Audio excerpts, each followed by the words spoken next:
I wasn't a drinker. Like you just said, I wasn't a drinker, so I didn't really know that when you mix alcohol with something else, you shouldn't do it half and half. No, there should be more of the mix than the alcohol. I didn't know that day. at least 2/3 of the mix to alcohol. Oh man. I had no idea. That day, I didn't have any idea. And I got plastered, and that podcast is still available if you know where to look. Talking about Angry Mailman? Yes, that podcast is still available. And so that was some strong ass orange juice, huh? No, that was vodka and Diet Pepsi. I was mixing it half and half. That sounds disgusting. That sounds terrible. I needed. I drank before I learned what I was drinking. That was all I had at the time, and I needed something that day, and you know, I don't like the taste of alcohol.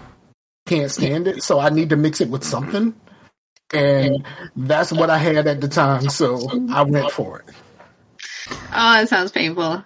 What if all you had was like eggnog? And you were like vodka. Well, I guess vodka and eggnog goes good. I was like trying to think of something. What if all you had was like? I was trying to think of like V8's fun. What is something nasty? I don't know. Let me bring up what I drank in my teen years: cooking sherry and orange juice. Cooking sherry. Yes, it's got alcohol in it, so you drink a whole bunch of it. Cooking sherry. Wow. Cooking sherry. It's sherry. And it's gross. My favorite drink right now is, I call it a cinnamon roll. It's Fireball and cream soda. Ooh. That sounds good. Have you tried... I think I've had one before, but I typically go big if I'm gonna drink, unless I'm in a schnapps mood, because like I'm also like a cheap drunk, so. Well, schnapps is like more sugar than alcohol, so you get sicker. Yeah. Than you and your hangover. You give me some schnapps and some sort of thing to mix it in, and about a drink and a half in. You have the big schnapps? That's like already mixed, right? It's a liqueur. No, you mix it with the little mixer stuff. The little peach mixer stuff. Currently have strawberry on our counter right now. Yeah, see? But like, you give me about a drink and a half of that, and I'm like, woo! I recently got fucked up on a episode of Single Serving Podcast. It's a show like that recently, I do, like in the last like week or so. A couple months. Okay. I was thinking about a month or so. So I had I had a can of hard lemonade. And what we did, and Rachel, it features all three members of the Dream Team, Single Serving Podcast. I need to listen. So you let Mike like knock you out? Like, come on. So what had happened was we did an episode. The purpose of Single Serving is every show we do a different type of show, and how you talk about this. And then once we finish the show, then we decide whether we're ever going to do that shit again. Okay, so this one was a musical. Yeah, so we did a episode where Rashani read a Choose Your Own Adventure book, and every time we died, we had to take a shot. And about 2 shots in, I'm like, is anybody else hot? Like, I took my shirt off. I was just sitting there. Well, I mean, we were on camera, but like, of course I had on my tank top underneath, but like, I was like hot, and like, shit was just kind of fucked up. Like, I was not having a good day, and I felt so fucking terrible the next day. That's the reason why I don't drink as much as I probably should, is because I can't control it, and I'm not a drinker, so like, I feel so shitty. You don't drink as much as you should. Yeah, I probably should. I probably, like, you know, like, more often. It should be more often because, like, I just went through a breakup a couple of months ago, like all kinds of shit. You know what I mean? Like, No, I don't. You don't put your personal business out on Facebook or Twitter. I didn't know you went through a breakup. Because of the mistakes that I made during my separation, where I put out too much. Mm-hmm. Well, so I mean, if anyone knew you and her and y'all together and y'all's breakup was basically like a public, like the fact that you broke up at all was a big deal, and everyone would want to know and need to know. Yeah, it was one of those things that I'm like, like what I do now, like the people who talk about their relationships all the time, I get really pissed off when they break up and they stop saying stuff. Like, no, you put all this shit out there. I need to know why this shit got fucked up and what had happened. In your relationship this whole time. Now I need to know about the breakup. I've been sitting here paying attention to this shit this whole time. When this shit went sour, which I knew it would. I need to know why it went sour. I need to know what this motherfucker did to you, sis. Like, was it what I'm guessing? Because I'm pretty sure it was this. Yeah, I'm pretty sure it was gonna go this way. So after those mistakes, I don't really put very much of anything. I don't really talk very much personal stuff. Like sometimes I talk shit about like work stuff, but mostly it's like me sharing shit and like happy birthdays on Facebook. But I pretty much live on Facebook these days. Like I live there. I don't do Twitter as much as I used to because Twitter is just the signal to noise ratio. The signal to noise ratio on Twitter is out of control. And one thing that I did that I regret now. This is what I did. When I fell apart after my separation, I would go to Twitter, but I wouldn't really do anything, especially once I did a little bit too much. Because I wasn't in my right mind. That shit really fucked me up. So I wasn't in my right mind. So like, there was a lot of people who sent me friend requests just so they could kind of keep up with how bad I'm falling apart. And I ended up accepting all of those friend requests, but I stopped saying anything. So like, when I go back to Twitter, I see all of those people that I accepted, and it's just like, I don't even know who half of you are. I just accepted the friend request because I accepted it, and because I wasn't in my right mind when I accepted it. Now I can't see past most of the bullshit that y'all going through, or that y'all talking about, or like, like motherfuckers going off about the vaccine and shit. And it's just like, dog, I don't really fucking care about this. I got mine. I'm not trying to force you to get yours. Let this shit be what it is. Like, I'm not one of those people that's be like, y'all need to get vaccinated. I'm just kind of like, yo, you do what you got to do for you. I'm going to keep doing what I do for me. I'm going to keep this fucking mask on, even though I've been fucking vaccinated since April. Like, I need y'all to, I need y'all motherfuckers to comply so that we can get past this shit. You got Limp Bizkit getting canceled as shit. Come on. Fucking with Fred Durst. And Bizk, don't talk shit about Fred Durst. No, they had this new tour because they had like a comeback thing, and now all of a sudden they're like relevant again, like in sort of an ironic way, and like Fred Durst was like leaning all the way in that shit. Like, and now their whole tour got canceled because of someone got COVID. Yeah. But you know what? That's not a tour I would want to go to. But if someone had video of the tour, I would totally be down for that. I'll watch it on Amazon. Yeah. I'll watch the shit. Like, I'll pull it up on YouTube or some shit like that. Did you see him at Lollapalooza? Like his new look? No, I'm gonna say this. I'm $3 bill, y'all, until the initial part of Chocolate Starfish. Everything after Chocolate Starfish is not my jam. It's not something that I fuck with. It's like whatever happened after Chocolate Starfish, that's not my jam. That was my ex-wife's jam. She loved Chocolate Starfish. What the fuck? What? Yeah, I think I saw that one. Is he wearing a... What is... He looks like it looks like drugged out George Washington. Yeah. He looks like one of the Beastie Boys when they used to do all that makeup and wigs and stuff. He looks like he was from the Sabotage video. Yeah. Sabotage. There you go. What in the... I mean... That is currently the front runner for the show. That's the front runner for the show title. I just want to say that. Drugged out George Washington. Okay. Oh, there it was. The last I knew of Limp Bizkit was early 2000s, late 90s, whenever Chocolate Starfish was out. I think that's the last I heard of them, because I haven't tried to seek them out. Yeah. I mean, I'll hear them on the radio, and that's cool. But yeah. My ex-wife was like totally into Chocolate Starfish. I thought it was okay. I just couldn't really. I didn't really get down. I like that song where he uses the F word a lot. Is that all of them? He does. Shit. How is cursing on this show? Do I have to censor? You can say whatever the fuck you want to. We good. All right, where he says "fuck" how many times this motherfucking song?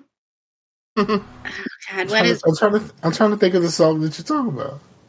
I think I like their first album, like whatever that name of that one was. $3 bill, y'all. $3 bill, y'all. Yeah. Chiller and You? No. I think $3 bill was cool, but it was kind of raw. It's kind of like something that Chase would be into. Chase would be into $3 bill, y'all, because of how raw it is, and it doesn't sound like overly produced or whatever. Significant Other is like the apex. Like that's what they had. Had the guy from Korn. Like they did a song where they went back and forth. The guy that's from Korn. on a Korn album, not a Limp Bizkit album. That's Follow the Lead, a song off of Follow the Leader. Really? Yeah. I thought it was on a Limp Bizkit one. Break Stuff? Break Stuff. Motherfucking chainsaw. Everything is fucked. Everybody sucks. Yeah, that's Break Stuff. Yeah. Yeah, I like that song a lot. I want to give me something to break. I saw a meme there was like... That was my song for a while. But yeah, man. You said I saw a meme and then you just stopped. Yeah, because I was like, well, it's probably dumb. But, Probably. Well, anyway, I guess I'll go ahead and say it. You know the meme with the, what's his face from Titanic, and he's like, you know, with his, or whatever. But holding a little martini glass or whatever, where he's like making that face. Yeah, he had the backwards Fred Durst hat, and someone said like, y'all pretending like you actually listen to Limp Bizkit, and it had that like, and there's like me with he was holding the chainsaw. So, but I think that meme is Leo, but that's not from. Yeah, that's the first. Titanic is the first thing I thought of to try to. Yeah, that's the name. The meme is from Django, though. Yeah. Yeah. That's crazy. His name is Leonardo DiCaprio. Come on. Leo. How can you disrespect my childhood heartthrob like this? His mama named him Leo. I'm gonna call him Leo. Leonardo DiCaprio. Leonardo, one of the Ninja Turtles, like Chase's shirt. Yeah, that's Leonardo the Turtle, I guess. All right, so y'all ready? Yeah, man. I mean, we've been talking, so it's just kind of a rolling start. What's going on, everybody? It's your boy Scarfinger. This is Scarcasm. We're back with August, and we have two guests today. Matt's back. Hey, what's up, man?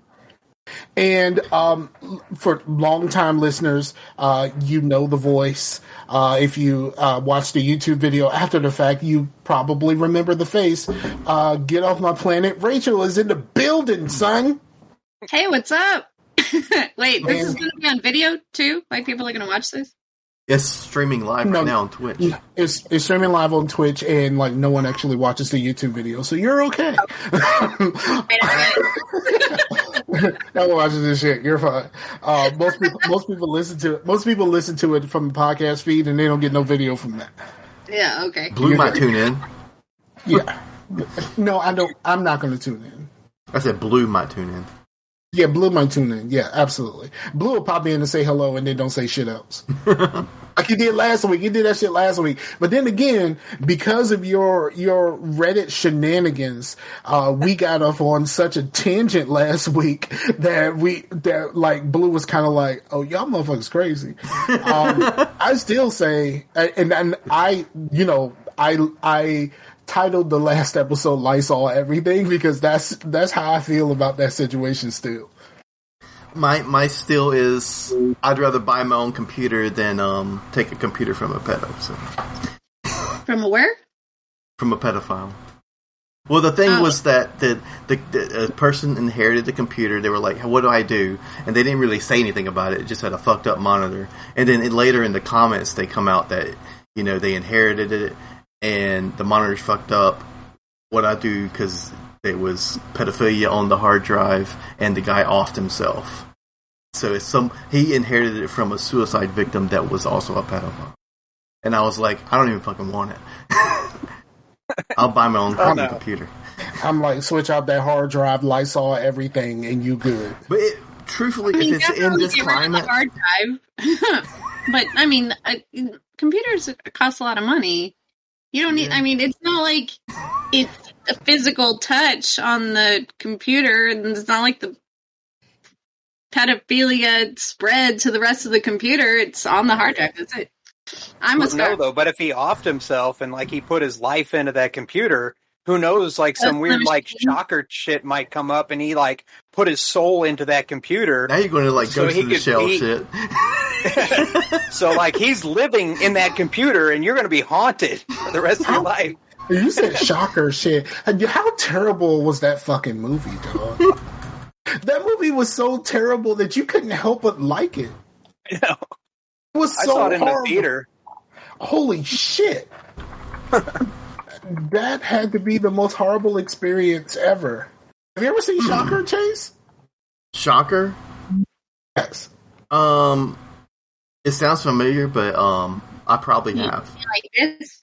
Okay, so a dude. Okay, so a dude who gets sent to the electric chair comes back as a. Oh yeah, the cover is that guy's on the cover. Yeah, he comes back to haunt the person who turned him in. Oh. And the person who turned him in was Peter Berg. Okay, that wasn't the movie that I saw where the ghost went into the machine. It's called Ghost in the Machine, and no one has ever fucking heard of this movie. It's a serial killer who dies and then somehow gets sucked into the dishwasher or something, and then he hops from machine to machine and terrorizes. I remember that movie. Yeah, okay, I'm not crazy. I know. I've heard the name before, but I ain't never seen no shit about nobody being in a dishwasher. That's some shit that I'm like. It was one of those random blockbuster picks. Ghost in the Machine as a name sounds a lot cooler than Ghost in a Dishwasher. It's like Ghost in the Machine. That sounds awesome. And you realize, it's an actual ghost in a washing machine. Yeah, fuck that. But you know what's a good movie that's on some crazy criminal hops in and out of stuff? Fallen. Is that the name of it? Fallen. Is that the one where he's singing? Yeah, where he sings. What's the song? Oh shit, that's gonna. I thought that's the one where the dude he's at McDonald's and starts killing people because the society's fucked him over. No, that's Falling Down. Oh, okay, that's Falling Down. Fallen. It stars Denzel, and then there was this guy who was crazy. John Goodman. Is it? Yeah, and then what's the song? I don't want to look it up, but there's shit. It's right on the tip. It's right there. I'm right like this. It's right there. I can't think of it. It's right there, and I can't think of it. But yeah, that was a good ass movie. That was one of the first DVDs I've owned. When did that come out? 98. I just looked it up. I was someone was watching Twister, and I saw that in theaters. I looked it up because I was just wanting to just look at all the time is on my side. And then time. Yep.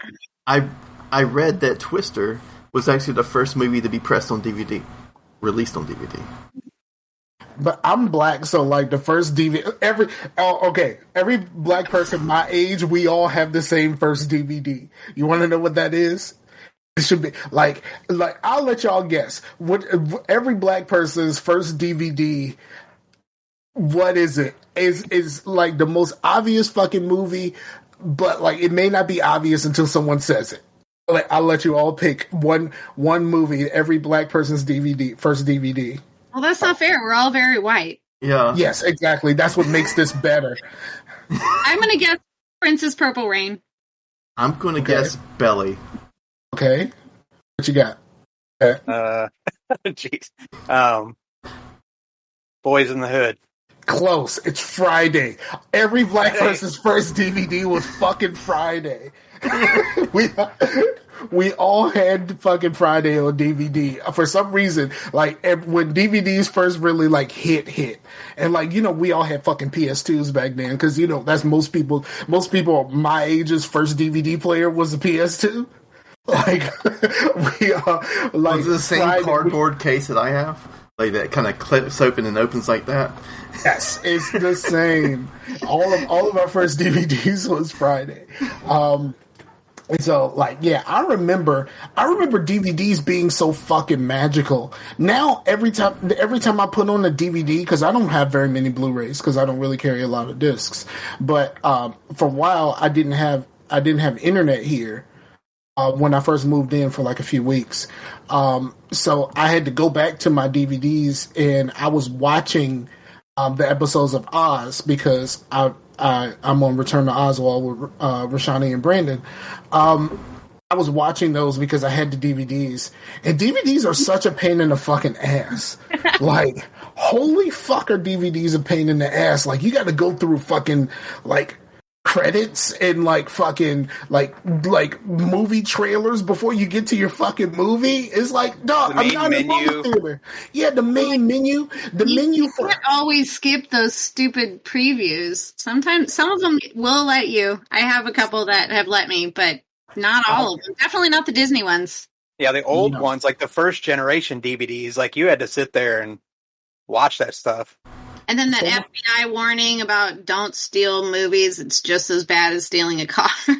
Right. And then, but like someone told me that if you like later on, this was like later on in the DVD world, if you press stop, then play, it would take you straight to where you needed to go. Huh. It's like a Konami code. Yeah, basically. But yeah, those FBI warnings. There was one that was like, piracy is not a victim, it's crime. And I was like, so the victim is like corporations, like giant fucking, like really the richest people alive. Here's the funniest thing, right? Here's the funniest thing. Like, when you think about how you felt about that at the time, like even if you listen to them, right? Yeah. Who benefits the most from something like this? Harvey Weinstein. Now think about how you feel about him now. You're like, I stole a Miramax movie.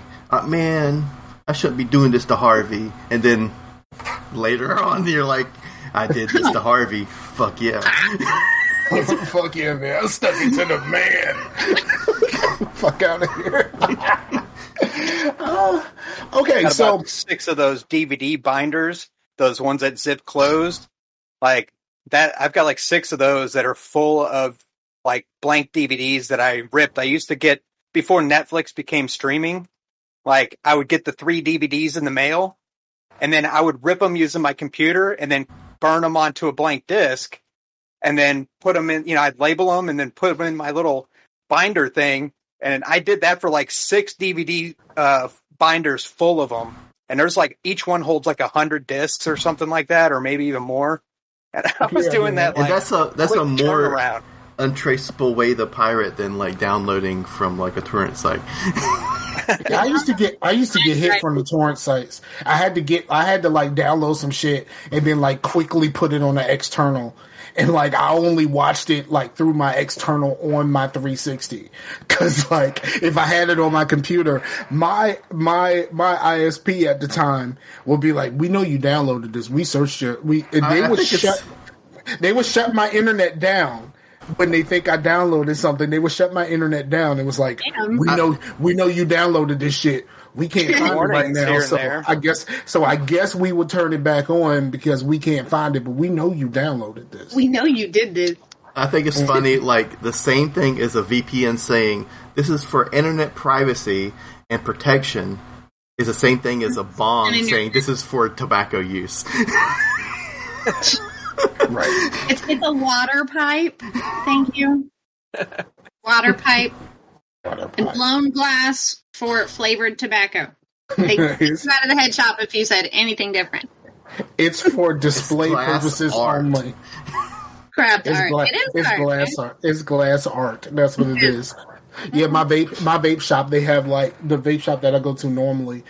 They have like one side is all like the vape stuff. The other side is all like fucking everything else. Like it's fucking. Well, those are the ones that survive. The ones that are like completely just vape. They're either gone and also the tobacco shops that just stay just tobacco and then do vape. They're also gone. It's like the hybrid ones are the ones that stay. Yeah, they had like they tried to sell me this shit, and it smelled just smelled just like weed, but it was basically like CBD buds that you had to like grind up yourself. You had to grind up yourself and all this kind of stuff. It looked just like weed buds, and it smelled just like weed buds. But they were like, you grind this up yourself, and then you can put it in a pipe, or you can roll it up, and all this other stuff. And I'm just kind of like, man, it's too much fucking work. Like, that's way too much fucking work. This is a lot of work for not weed. Yeah, for real. Like, it's a lot of work for diet weed. Like, get the fuck out of here with this shit. So I'm like, you know what, motherfucker, just give me those gummies and I'll be on my fucking way. They have that flower stuff at the liquor store I used to work at. They do, and they sell it for like $50. This tiny little thing. I'm like, you may as well just go buy real shit for that amount, and you'd get more. And it would actually get you high. Don't waste your money. Since they decriminalized weed here, it's been weird. See, here's the problem. Here's the problem with them decriminalizing weed. You can have it, but you can't smoke it in public right now. Mm-hmm. I think that's in California. You can have up to an ounce. You can have up to an ounce, and you good. And even if you grow it, it's like 4 plants per adult or some shit like that. You can grow it at home and all that kind of stuff. Just don't take that shit outside. I'm trying to be like New York. In New York, they changed the rules so you can smoke weed anywhere. You can smoke cigarettes. It's like that in California now too. It's weird. I remember when I went to go visit a couple years ago, I'm walking around, I'm like, why does it smell like weed all over the place? I'm like, oh yeah, they just made it legal. They just made it legal for recreation, so everyone's smoking on their porch. Right. So it's, I personally, I haven't smoked weed since high school. I graduated high school a long time ago. I haven't smoked weed since, what time is it?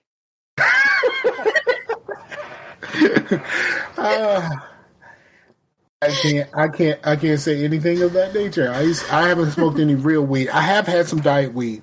I bought some pre-rolled CBD J's for my ex.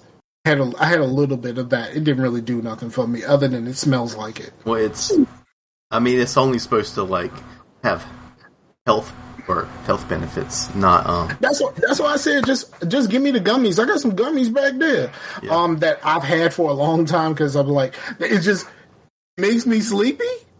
Like, you know what I mean? Like, I'm an old man now. Like, this shit just makes me sleepy. Like, I'm like, you know what? I can go for a nap. Like, that's how I feel when I'm on them gummies. And like, well, there's a type I can never remember, but like indica is like your standard like stoner weed, right? And then there's another one. Sativa is the go to sleep weed. Okay, that's what I was trying. Because for some reason I was thinking that word, but then for some reason I was like, that sounds like something you would put in tea. Is that like an artificial sweetener? Like stevia. Yeah, it sounds like stevia. You can smoke some sativa and like go build a house or a deck or something. You're like that stuff makes me like anxious and crazy. Yeah, it affects people. They said it affects people different ways. Yeah. Just like alcohol, weed makes me goofy, like goofy as fuck. Like I mean, the first time I got like really high. But this was like in '99 too, right? Yeah, I mean, like a million years ago. No, this is like a million years ago. I think this is about 96, 97. The first time I got like you just blazed up. You're like, oh shit, why do gay motherfucker? I was at a friend's house, and the only reason why they let me smoke the weed is because I was the one who could go buy the blunts. Because my stepmom is lazy, so. She used to send me. Okay, I've told the story many, many times, but I'll tell the story again. A bunch of little kids. Well, so here's what had happened. So my stepmom is lazy, and she used to send me to the store to buy her cigarettes a lot. So what she would do is she would give me the money. She would call up to the store. Everybody was cool, and so I would go in, buy the cigarettes, bring them back to her. And then it got to the point to where she didn't have to call anymore because they knew me. So I would walk in the store, give them some money. They give me cigarettes. I go on about my business. One old dude got pissed off at me because they carded him. They carded him after me. Yeah, here you go, kid. Dude, I need to see your fucking ID. But that totally happened. But what happened was one day I'm on the way back from the basketball court. Me and my best friend at the time. So we walking back from the basketball court. My stepmom is sitting on the porch, and she says, "I'll go buy me some cigarettes." I'm like, "All right, cool." So we walk up to the corner store, buy the cigarettes, and he's like, "Yo, you can buy cigarettes?" Yeah, I never thought anything of it. Like, you know what I mean? Like, it's always been like, you know, something I've been doing since I was in like 4th, 5th grade. Like, you know what I mean? So the thought never crossed my mind that I could buy cigarettes. So they were like, "Yo, I need you to buy me some cigarettes." And I'm like, "I guess." And like, you know what I mean? So you're like, I was buying cigarettes. I didn't realize I was buying cigarettes. Exactly. So like, you're doing a store for your stepmom. Yeah, so they were doing all of this. So they would get money together, scrape together some money, and have me go buy some cigarettes. Surprisingly, cigarettes were like $1 and some change at the time. Like, holy fuck! Have you seen cigarette prices now? I seen someone post a thing that said a pack of Newports. I don't know where this was. A pack of Newports is like $8 in some places. Like, shit's fucked up. Well, that's because they're contraband now. And Newports are like one of the more expensive ones. On the East Coast, I was hearing like Marlboro was like around over 10. Yeah, like New York and stuff like that. Like I was hearing this was like 10 years ago, and like a guy was telling me that like a pack of like Camels, like Turkish Gold, was like $12 in New York City. I was like, damn. Look, that's why I got this right here. I don't need nothing else. Just give me this. Just give me this old vape. Even though they fucked up the prices of vape too, motherfuckers. They fucked up the prices, and this shit's hard to get, and people done went out of business and shit. Some of the stuff that I really loved, I can't get no more. I miss the disposables. The flavors were more pronounced, but I don't work there anymore, so I don't get them all the time, and I don't like the person who works there, so I go in. And they're like $20 basically a pop, and they last like 2 days. Right. That's the reason why I got off of disposables. I had some disposables, and like, I think because I pretty much chain vape, like I was just blowing the battery on those fucking things out way too fast, and was like, I know there's still something in here, but I can't fucking charge. I can't charge this thing. So like, you heard they have rechargeable ones now? Yes, they do. They do, and I've been out that game for a long time. I upgraded. I'm good with this. Yeah, they got those right before I left Sadie's. And let me tell you something. A few weeks ago, I broke my bubble glass. Oh. I broke my bubble glass, and now I got this straight glass that I keep having to fill this thing over and over and over again, and it's fucking annoying.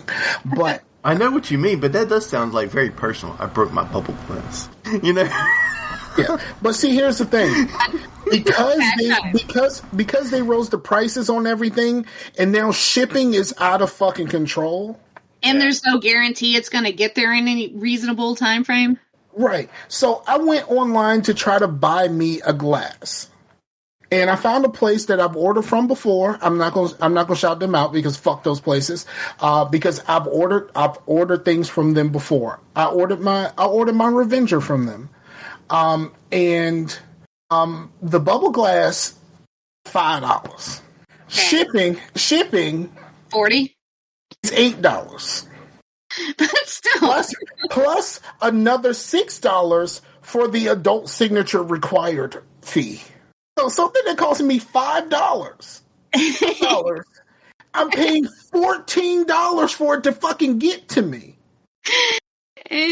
Convenience fees. This is some bullshit. I'm paying $14 for something that costs $5. Like, why does the shipping and everything cost way more than the thing that I'm trying to buy? I can see I might as well just buy another fucking tank at that price. But then the shipping is probably going to be more than that too.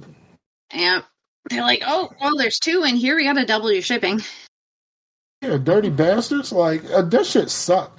So I'm stuck with this straight glass for a while because ain't nobody locally got the glass for this. So I'm just kind of screwed. What kind of tank are you using? I'm using I think it's a Vupu T2. It's the tank that comes with the drag too. I quit, man. But I use Freemax coils in this because I can use Freemax coils in here. Oh, okay. I'm using the Freemax or like whatever the tank is. It's got the bubble. Yeah, the twister. Yeah, and it's got the Freemax TX2 mesh coil. That's the one I used before. I sold somebody broke my twister, the battery part.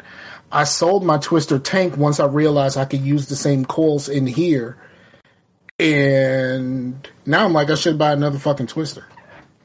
Yeah, I had that mag too, and I love that thing. The actual mod I'm using is a Plexar. It's kind of faded because I've been using it for so long. But we've been using ours for the same length of time. But it's got the removable battery, and you just put it on a charger. Okay, is that like a separate charger? Is that the Mesh Pro on top of yours, Rachel? Yeah. We have the same. I don't know. You both have twisters, or is yours a Mesh Pro? It's the tank. I think I forgot what the tank's called. I don't know. Because I got a Mesh Pro. I got a Mesh Pro, and it looked just like that. This? Okay. Yeah. Word up. Yeah, I like how we're doing all this visual stuff on a podcast. Yeah. But that's why I'm saying the names. But and also it's also a visual podcast, so if people want to see the other, like the third dimension of the podcast, they can tune in. No? Oh. Then I gotta go put on makeup. No, I'm already wearing makeup. I'm just kidding. But yeah, I in February I got COVID, and then so I was like 2 weeks without vaping because I was like mostly sleeping, and then once I kind of like got better, I was like, I really don't crave this shit. And then I was like, well, that's one less thing I have to carry around in my pockets and shit. So I just kind of quit. Like I didn't have to go through any withdrawals or whatnot because I did COVID? that. Yeah, I did that while I was sick. Oh man, you had COVID? You're better? I guess. I mean, you're here. That was February, and I mean it was a rough 2 weeks, but yeah. Well, hey, we had a scare. Glad you're still around. Thank you. Yeah, we were scared, bruh. Like that shit was real fucked up to us. Like we were just kind of like, yo, is Chase gonna be alright? Like I don't know if I really want to do this without Chase because Chase does all of the stuff. I just show up to talk. That's part of podcasting, honestly. Yeah. Well, I like the networking and like the planning and thinking of new things to do as long as it like works out. Like August has always worked out really well. I just really hate putting all this work into something and then like nobody shows up or whatever. That's why I don't stream because like Well, the only reason I would ever stream is because, we had a game night and I want to archive it to be in video form for me to watch later, Yeah. But, I would totally stream if I had the setup for it. I just don't have the setup for it. Like, I wish I did. Sam's doing pretty good, it seems. He had a tweet that said he was, like, so close to his first Twitch payout on a tweet. And I was like, that's pretty cool. Turn up. That's dope. Fucking Sam, man. I would love to do it, but there's two reasons why I wouldn't do it. One, I don't have to set up for it. Two, well, technically three things. I don't have the patience to set everything up. I would just call Chase and be like, Chase, can you set all this shit up for me where I can just press a button and start and then press a button and stop? And what's cool about the podcast is I can be myself. Like, if you're going to be a successful streamer, you have to be a fake motherfucker because you got to act and be. Nah, fuck that shit. I know. Me. Yeah, that's why. But that's why I'm not a successful streamer because being ourselves is boring. To be like a streamer, you have to like being stupid. Yourself is boring. Being yourself is boring, sir. Being me is fucking dope. What are you talking about? Like, what are we talking about here? Boring. It's boring to like 22-year-olds who want to see Dr. Disrespect. I've never seen Dr. Disrespect, so I couldn't. Because we're fucking adults. That's why. What? Yeah, I've watched. It's a streamer or whatever. He's one of the big uns. But see, here's the thing. So I'm still in my addiction where I'm still watching this chick play Mass Effect 3 badly. But I caught up. So, like, now I have to wait, like, every day for her to release a piece of this, and it fucking sucks. Like, you get onto something and you really like watching it, and it's just this long series of videos because, like, you ain't got shit else to do. Like, I could actually be playing the game myself, let's be honest, because I'm still at the beginning of the game, playing myself. But I just came across this lady, and she plays the game badly, and, like, I am wholeheartedly a fan of watching her play this game badly. So, like, and then, like, today's episode was she cured the genophage. And let me tell you, what happened with Morton, she fucking burst out into tears. Like, loud ass. Totally did that. And I'm like, yo, I can't tell if this is fake or not, but this is riveting fucking television. Like, I can't stop watching this shit. Like having her, like, fucking fall to pieces when someone dies, and it's just like, yeah, but they were supposed to die. Like, I know you don't know that, but they were gonna die anyway. So, like, like that type of shit. But, like, I hate the fact that I have to wait every day to wait for, like, an hour or two video. But I still watch them shits. And it's great. I probably should actually play the game myself. That's probably something I should do. But I'm like, I'm team fuck that. Like, I want to watch. You have to play it because you're watching someone play it wrong. It has to be you, Scar, or else someone would get it wrong. See what you did there. See what you did there. Happened. You know what?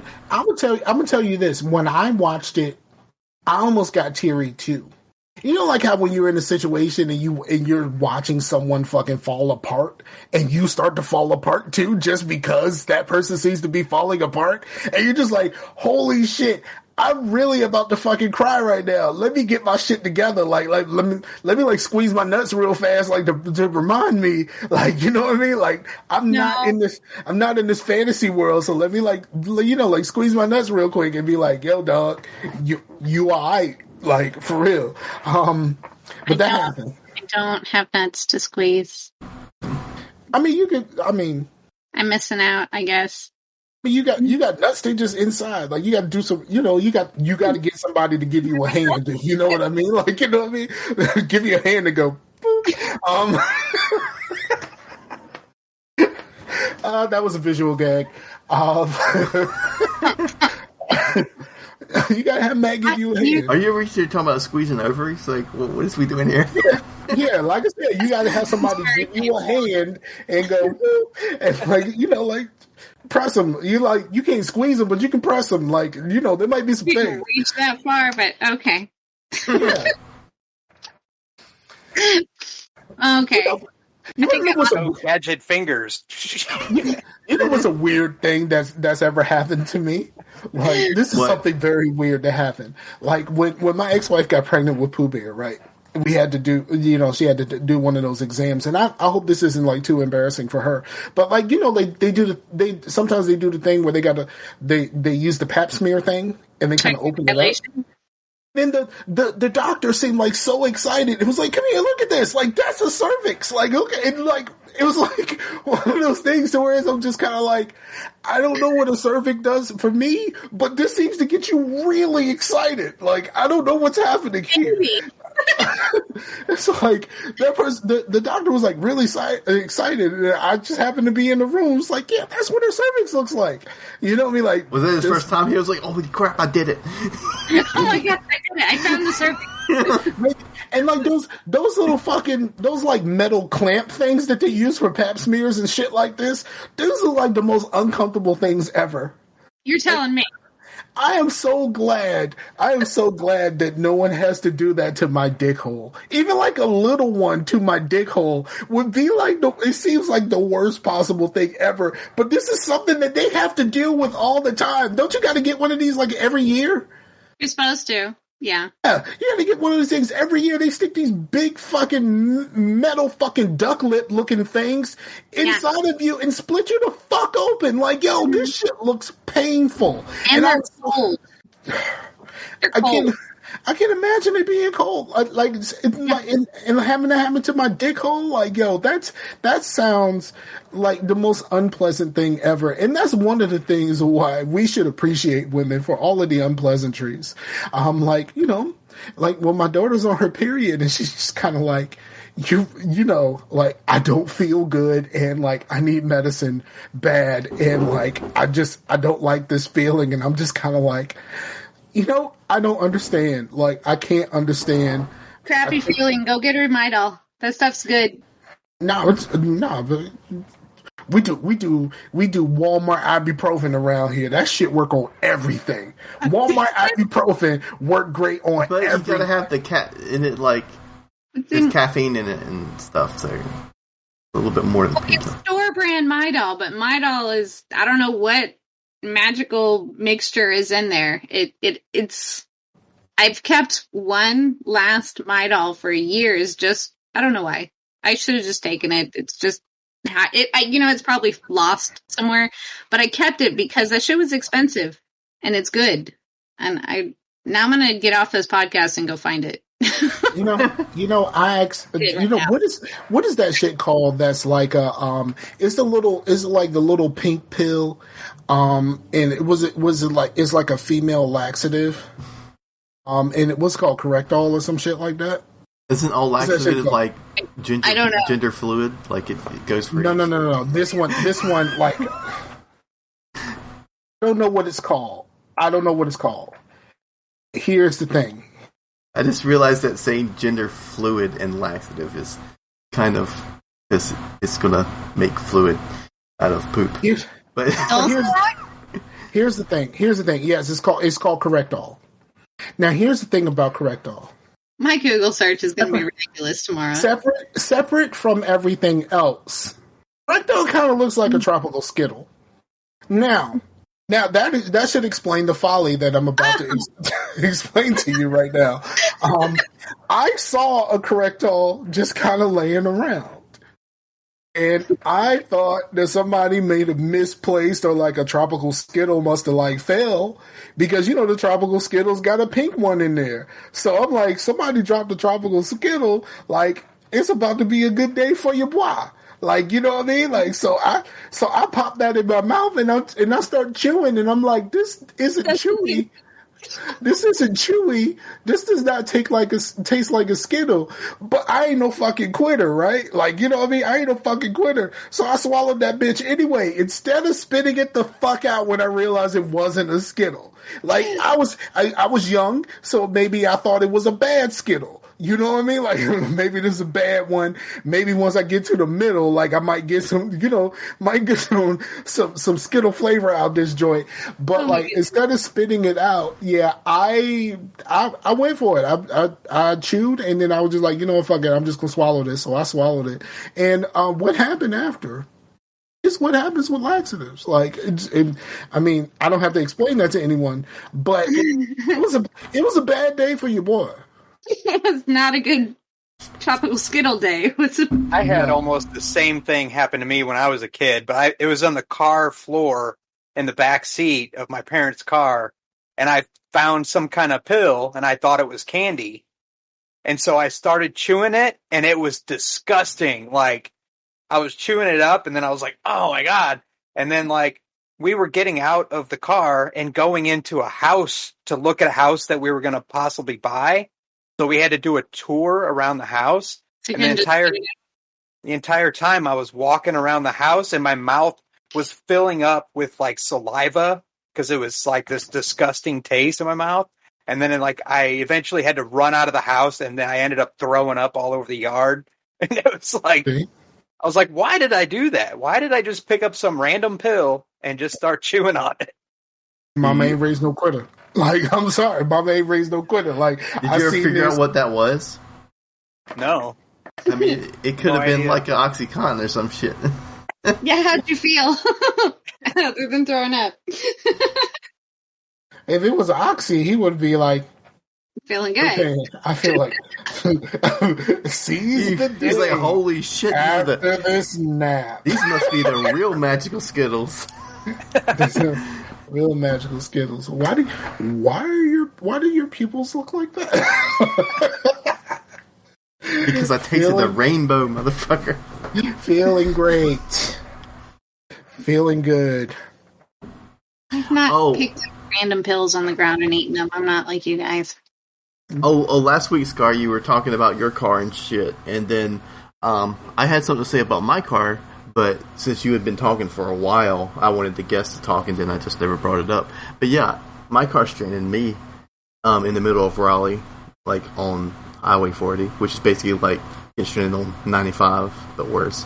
But I had someone come up and pick up my client that worked with me, and then I waited for my mom to come pick me up, and we had to tow the place to the dealership, which I've actually never had anything done to my car at the dealership. So I'm like, fuck that, it's expensive.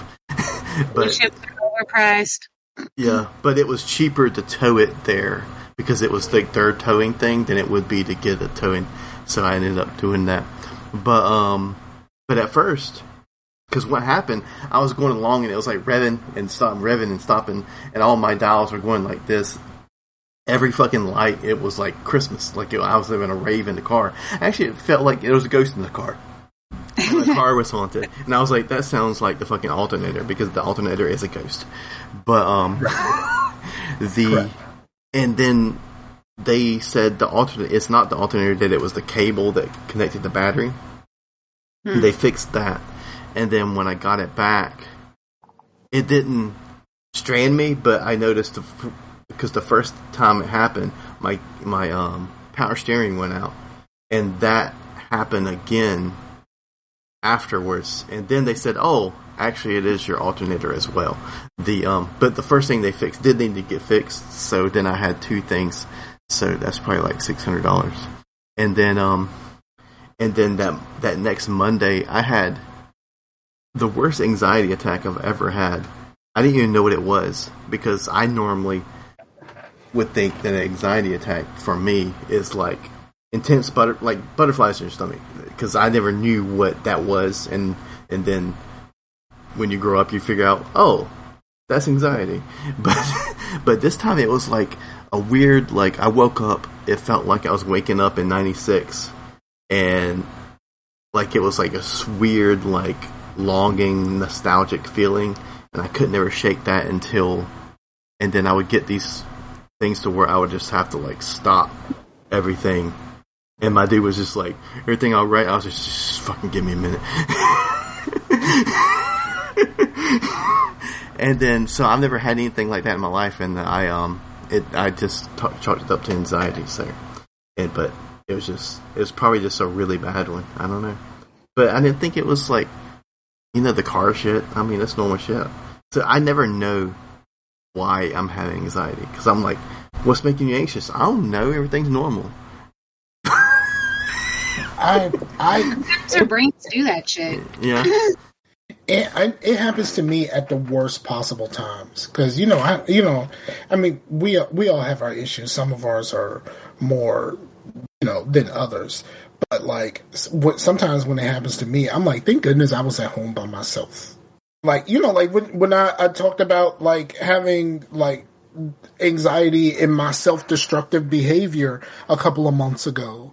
Like, like I was really in some shit and I like intentionally hurt myself. I had full idea of what I was doing, but I was intentionally hurting myself because of how I was feeling about like, the breakup and all that other stuff. Like I was really fucking myself up and it's just like, I can't stop me.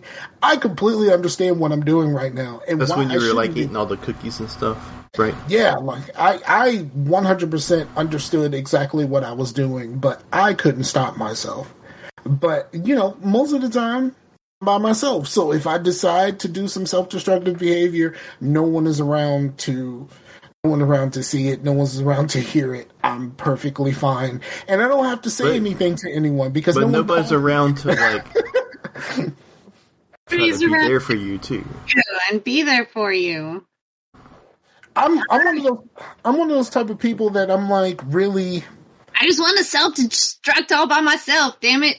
Yeah, and then I put my I'm one of those people that I'll like be like, hold on, dog, like you tripping. Let's get through this. Like I can wrangle myself, but like I'll do something stupid first. And then I'll wrangle myself and be like, okay, you really tripping right now, dog. Like, we need to do something about this. And then that's when, like I remember everything that I talk about with my therapist and all of that kind of stuff. Like all of that stuff, like having her around makes me aware of when some of this shit happens. And like sometimes I won't do stuff because when I tell her about what happened, like when I told her about my self-destructive behavior a few months ago, that look on her face, that shit just made me. I was so ashamed. It was like it's like a disapproving parent, because I've been talking to her since my separation, basically. So like I've talked to her and we've talked to each other for years. So like that look on her face of like disappointment, and she was like, I need you to not do that. And I was like, you know what, you're right. And like sometimes if I feel myself sliding, I can remember that face and how that face made me feel when I told her what happened, and she was just kind of like, well, you can avoid that face by not telling her. I know, but I feel like she's one of those people that therapy correctly. she's one of those people that I feel like I need to tell everything. Like I told her some stuff that I've told no one. Like no one. I love it. I love it because like, talking to someone that's disconnected from your nouns is like the best. And like the fact that like we do it over the internet now because she moved to Georgia, it makes it better. Because she's even further away. Yeah, she's even further away, but I still feel that same judgment. like I need you to be better than this. Like, you know what, you're right. That's good that you have that though. Like if you've had somebody that's like been there for a long time through like a lot of stuff that you've been through and you have that connection with them, they kind of know your past. They know everything you've told them. I've been through so many therapists in the past 15 years that like nobody knows me. Like I was like going to one for like maybe a year at the most. And then I would switch doctors and then I have to tell them all the same stuff. But for me, it was like I was telling them all different stuff because I couldn't keep in control of what was real and what wasn't real. So like when you're like having such a dynamic of like, I thought this was real, so I'm telling them this. And then they're like end up prescribing you all kinds of meds and stuff. And that stuff ends up screwing you up even worse. So it's I was this close to meds. I was this close. I was there to get my consultation about meds, but the problem that I had was the person who was supposed to prescribe me the meds was a different person than the person that I normally talk to. And I did not want to open up to that person. And I was just like, you know what? Fuck this. I'm not getting these because I don't want to open up to you too. Yeah. You know what I mean? It was probably some sort of like, you talk to someone different so that they can make sure that you actually need this shit. So they'll just like the difference between a psychologist and a psychiatrist. Like a psychiatrist is a doctor that can prescribe medication, but like an actual family doctor is a doctor too, and he can prescribe the same meds, but he still has to talk to that psychologist so he gets the reference so that he knows that, okay, according to this person, this is what I need to give him, and go on from there. And yeah, it was a situation like that, and I was just kind of like, nope, I'm going to fight through this shit on my own because I don't want to talk to anyone else. I'm like, I don't know, it's just weird. And every time I talk to her, I feel so much lighter. I think it's something to the effect of saying how I'm feeling out loud. It's something about saying it out loud, uninterrupted. And like being able to say how I feel about everyone is like, they'd be like, well, your significant other will be like, well, talk to me. And I was like, I'm talking about you. Like, I can't tell you. Like, but no, I don't want to say bitch because significant other is not the right person to be your therapist.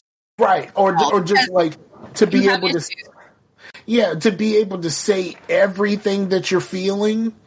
Like, to say everything that you're feeling, like, I could tell you part of it. I could tell you the parts that don't have anything to do with you. But, like, like, sometimes it's not really anything that has something to do with you. It's about my insecurities. And like, like my insecurities about our situation and like not knowing how we are going to go and how that's making me feel. But like, I can't tell you that because if I start saying how I really feel about the situation, like you are going to interject and fuck everything up. And have their own feelings, and then those feelings are put into the mix, and then it makes a whole new fucking issue. Right, because in me trying to be a good person, I'm only an outwardly good person. Inside I'm horrible. Inside I'm horrible. You would not want to know what happens inside of my head. Like, for real. Like, I think about all kinds of weird shit. Like, like when like, okay, I'll give you a small instance of what happens in my head. Like, it's like, oh, Rachel's gonna be on the show. Remember that time, all of those foot creepy dudes started coming around your Instagram? I'm like, that's where my brain goes. Like, a wannabe foot fetish model? Yes, the fucking foot creepies. Those motherfuckers were creepy. That happened to me. Fucking creepy. That happened to me with the Doki Doki streams. What? Like, we were streaming Doki Doki Literature Club, which is like a visual novel that's like it's like a horror game too. It's like it's a horror game that's disguised. Anime games like I like that, like it tells a story, but like you don't like do a lot of interaction. It's kind of like a pick your own adventure game. Yeah, but this is a horror game that is disguised as a dating simulator. I mean, is it really disguised? Because dating these days looks like a fucking horror movie. I see the screenshots. It looks fucking ridiculous. I feel bad for single people. But we were like voicing out all the characters, and like Amber and her friend were voicing the girl characters, and I had like 57 people viewing that thing. And then when I went to other things, there was nobody. They just wanted to like hear the girls like talk like anime girls. But they didn't come. They didn't try to come after you like what happened with the foot fetish creepies. What? Right. People would get so mad if the I one was dude did stick around. The Arcana dude, he's actually still around in the Discords and stuff. Yeah, shout out to I fucks with him. But yeah, that shit was like super creepy, and I saw all of that shit from like the beginning. Like I was like, oh, this is gonna go bad. Like, see, talk about old stuff. You were Mr. Porn Encyclopedia. Yeah, absolutely. I remember that's all you talked about in your show. The different porns, but you talk about it so matter of fact, like it was like a book you read or just like a regular movie you watched. Oh yeah, that porn where that girl was doing this and that and da da da. It was the dichotomy. It pissed me off because they never fucking fixed the sink. That motherfucker's broken. The funniest ones are the ones where the guy is stuck underneath the sink and she takes advantage of the situation. Those are hilarious. I've heard about it like opposite. Like she is stuck in a window or something. Like they're stuck and then in a washing machine. That's the weird one. Like, how do you get stuck in a washing machine? Those are super fucking weird, and I don't understand the kind of people that likes those. Like, I've seen one, and I'm just kind of like, oh, that's weird, but okay. But like, who wants to watch just this? Like, who's like, this is my thing. Like, you know what I mean? Like, who's the market for that? Yes, who's the market for I'm stuck in something, let me have my way with this person who is stuck. Like that type of thing. Like, who's the market for that? Honestly. I mean, feels kind of rapey, you know, but super. And that's how it comes across a lot of times. It's kind of like, hey, my stepmom got stuck in the washing machine. What is the stepmom thing, too? Or the stepsister. Everything is that. And it's like, what?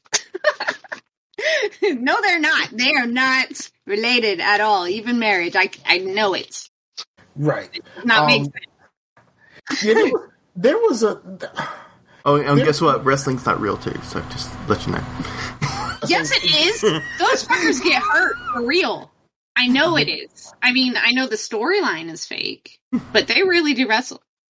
Shout out to Freddie Prinze Jr., who used to be a writer for WWE. Really? Who was in Mass Effect 3. Freddie Prinze! Man, where is he? You know you have a fan behind you. Yeah, I don't want to stand up. I'm wearing shorty shorts. Oh. So. And I don't know if it's going to be loud. What? So. Look away. Turn on my fan.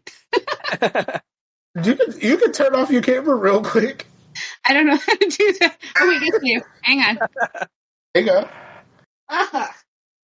So Matt, what you been into while she's dealing with her fan?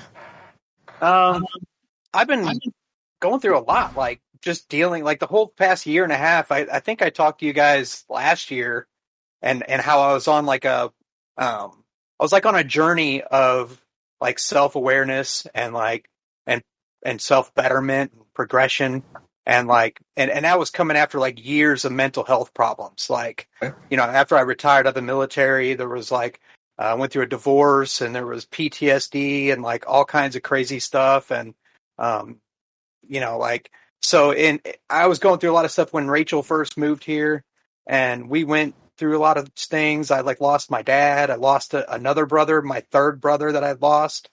So like, just dealing with all these different things in the past, like it all kind of came crashing down several years ago.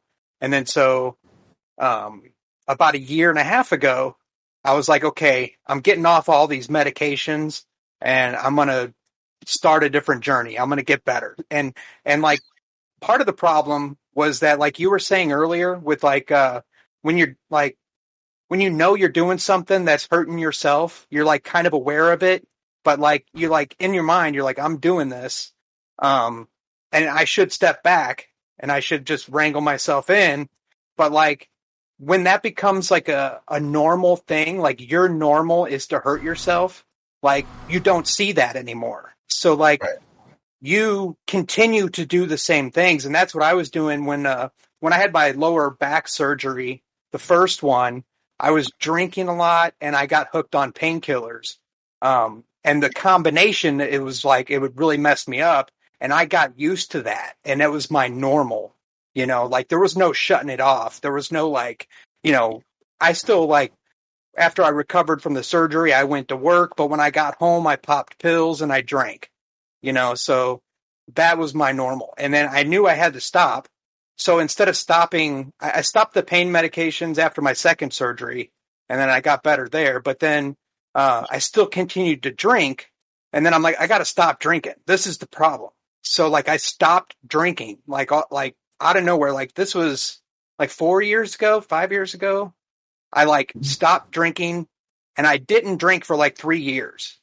And when I had stopped drinking, a whole series of issues started coming out because for like 15, 20 years, that was my crutch.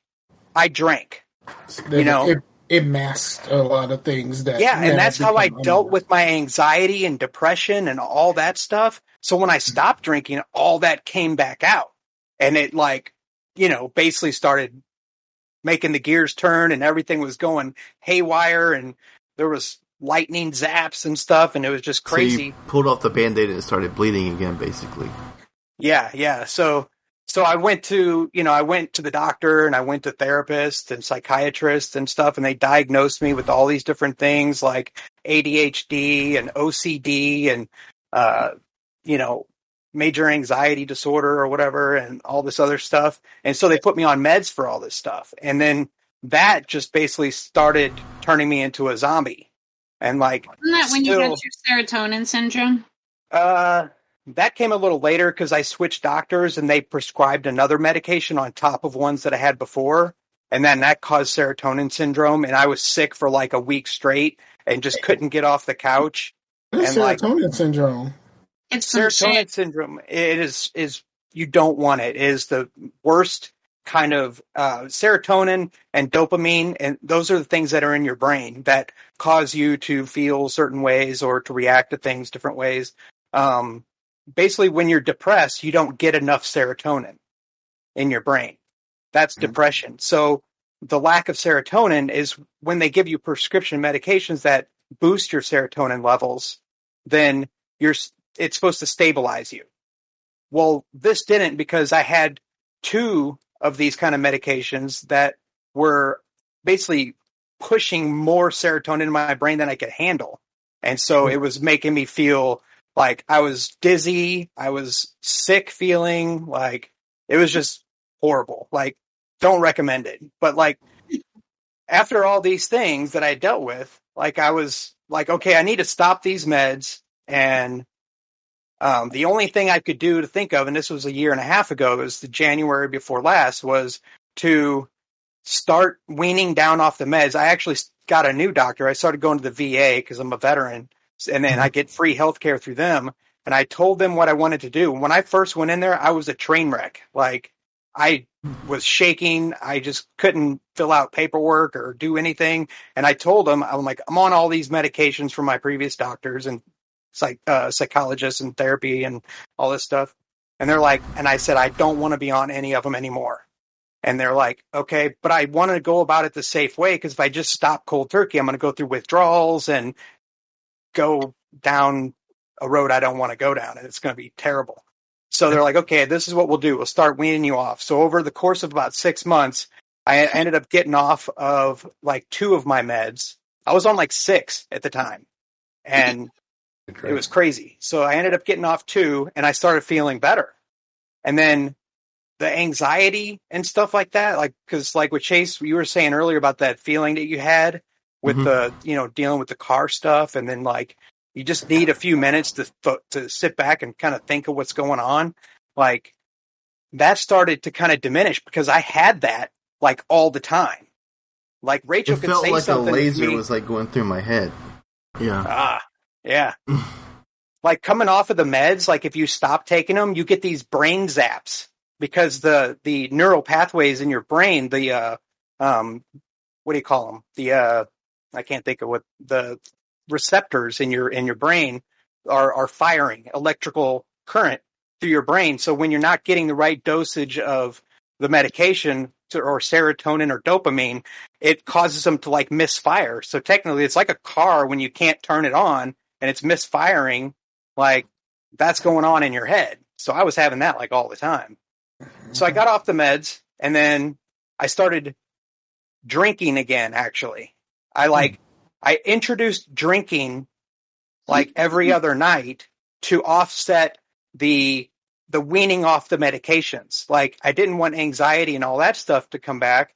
And I knew that in the past, that's how I dealt with it for like 20 plus years. I just drank and I had no anxiety at all. I felt fine. But that was, like a false thing in my head that I just believed. So the alcohol was fighting the withdrawal.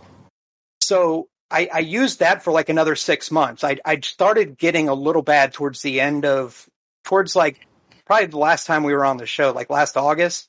I was drinking and I was already off about 4 medications at that point. And I realized I'm starting to drink a little too much.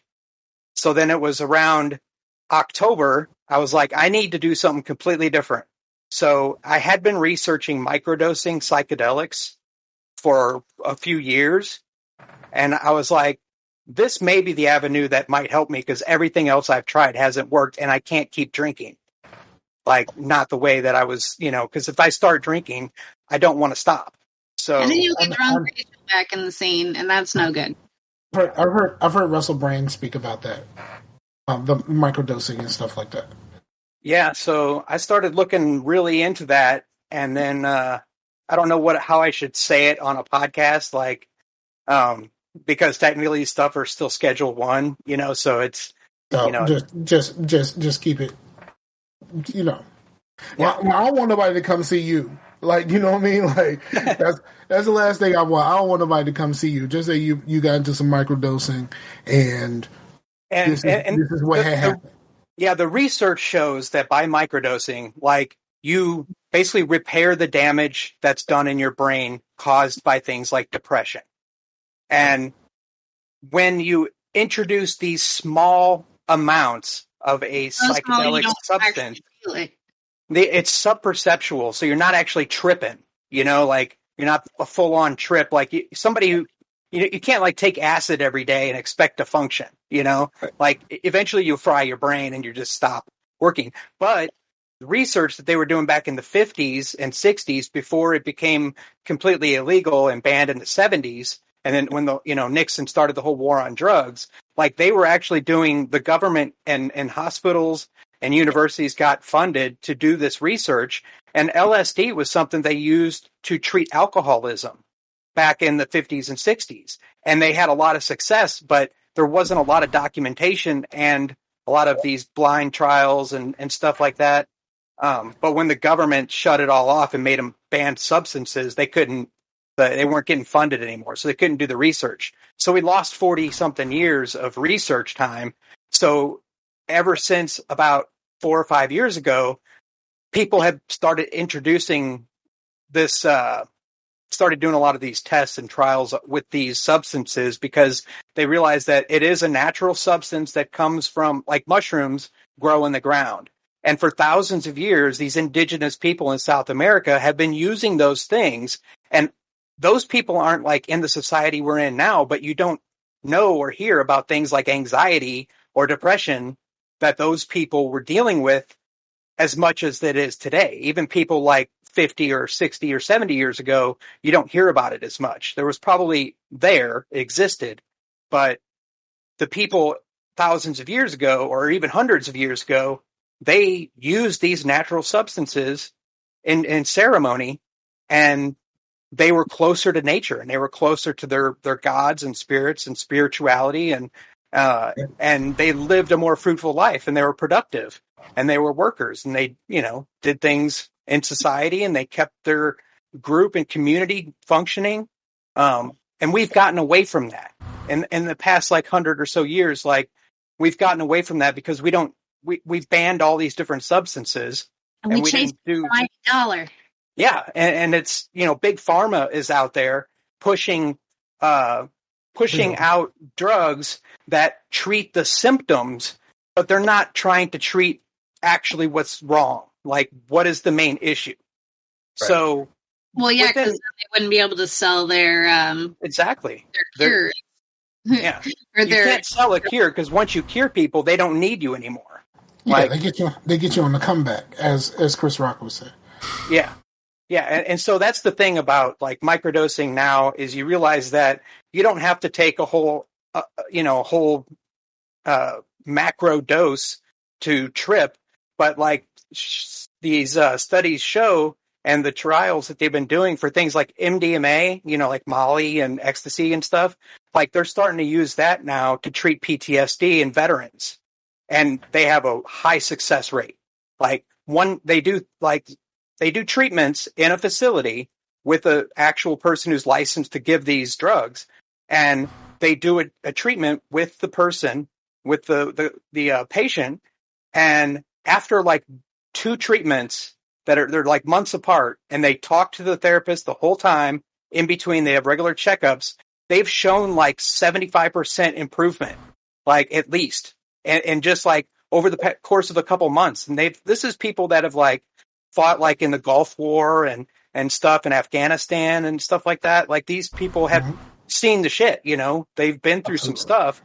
But like, and now they're showing all this improvement from these substances, and there's all kinds of substances in the psychedelics range. These aren't the opioids and things that are like causing issues out there that are like the heroin and there's like some other crazy stuff that's going around that's like putting people in alleyways and fentanyl. Yeah. Fentanyl. Let me ask you this. So how from just the last time that you were here, like how has this helped your life? Well, like those anxiety attacks and things that I would get, like basically non-existent now. Like our communication is like 1,000,000 times better. It exists and is good thanks to the new pathways in his brain. Yeah, I will say this though, like it's not, and I've read it 1,000,000 times and the things that I've researched, it's not a magic bullet. You can't like take these things and expect to get better. Mindfulness and meditation have also helped. Like by practicing mindfulness and reading about that stuff and researching that and finding new meditations that I like when you practice those things, you take yourself out of everything that's going on in the world. And you focus on yourself. You focus on going deep within yourself and finding a center and finding a place that you can heal and grow. And then when you come back out of it, you're more mindful and you can think when someone's talking to you, you can pay attention better. Like apparently I have ADHD. So sometimes like Rachel will be telling me something and I'm like, huh? Like what? What are we talking about here?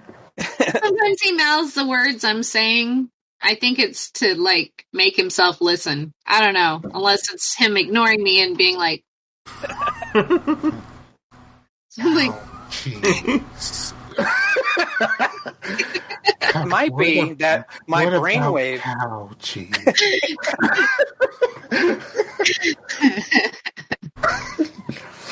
I think it's those times when you actually take over my brain, and so you're saying the things and my mouth is moving to what you're saying, but like I'm not there. Like I zap out because your brain that's good.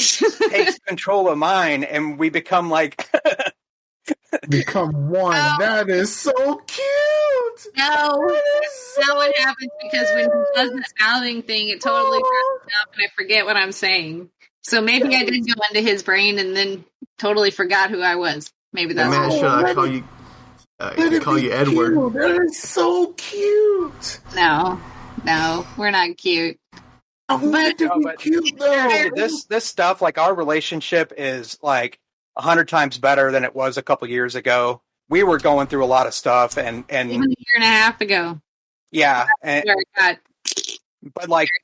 It was the meds. They were like making me crazy and like I just wasn't thinking right. And like I had so many issues inside that like I just couldn't couldn't function basically. And like when I'm trying to pay attention to another person and give them the, just the attention they deserve, like I wasn't there because I wasn't giving myself attention. Like I just couldn't focus long enough to think. But like, I could have told you that, but I don't think you could have heard it from me.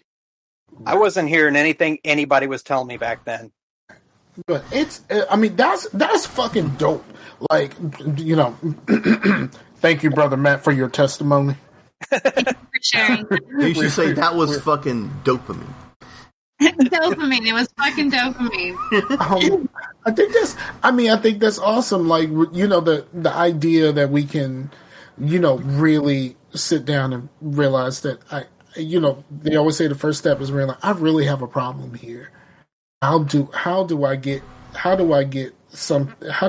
to a place to where I'm better? Because in all of our cases, like for all of us, right? Like the better we are, the better the people around us are. You know what I mean? Like, yep. So like, I think that's really awesome. And, I say congratulations for making it through your journey. And I know that your journey is not over. Right. Because some of this stuff is never quite over.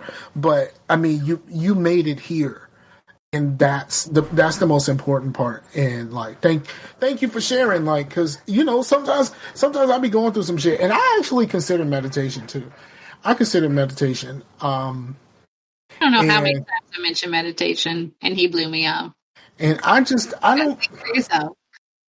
don't know. There's a lot of different forms of meditation, and you got to find the one that suits your personal style. And like. Right.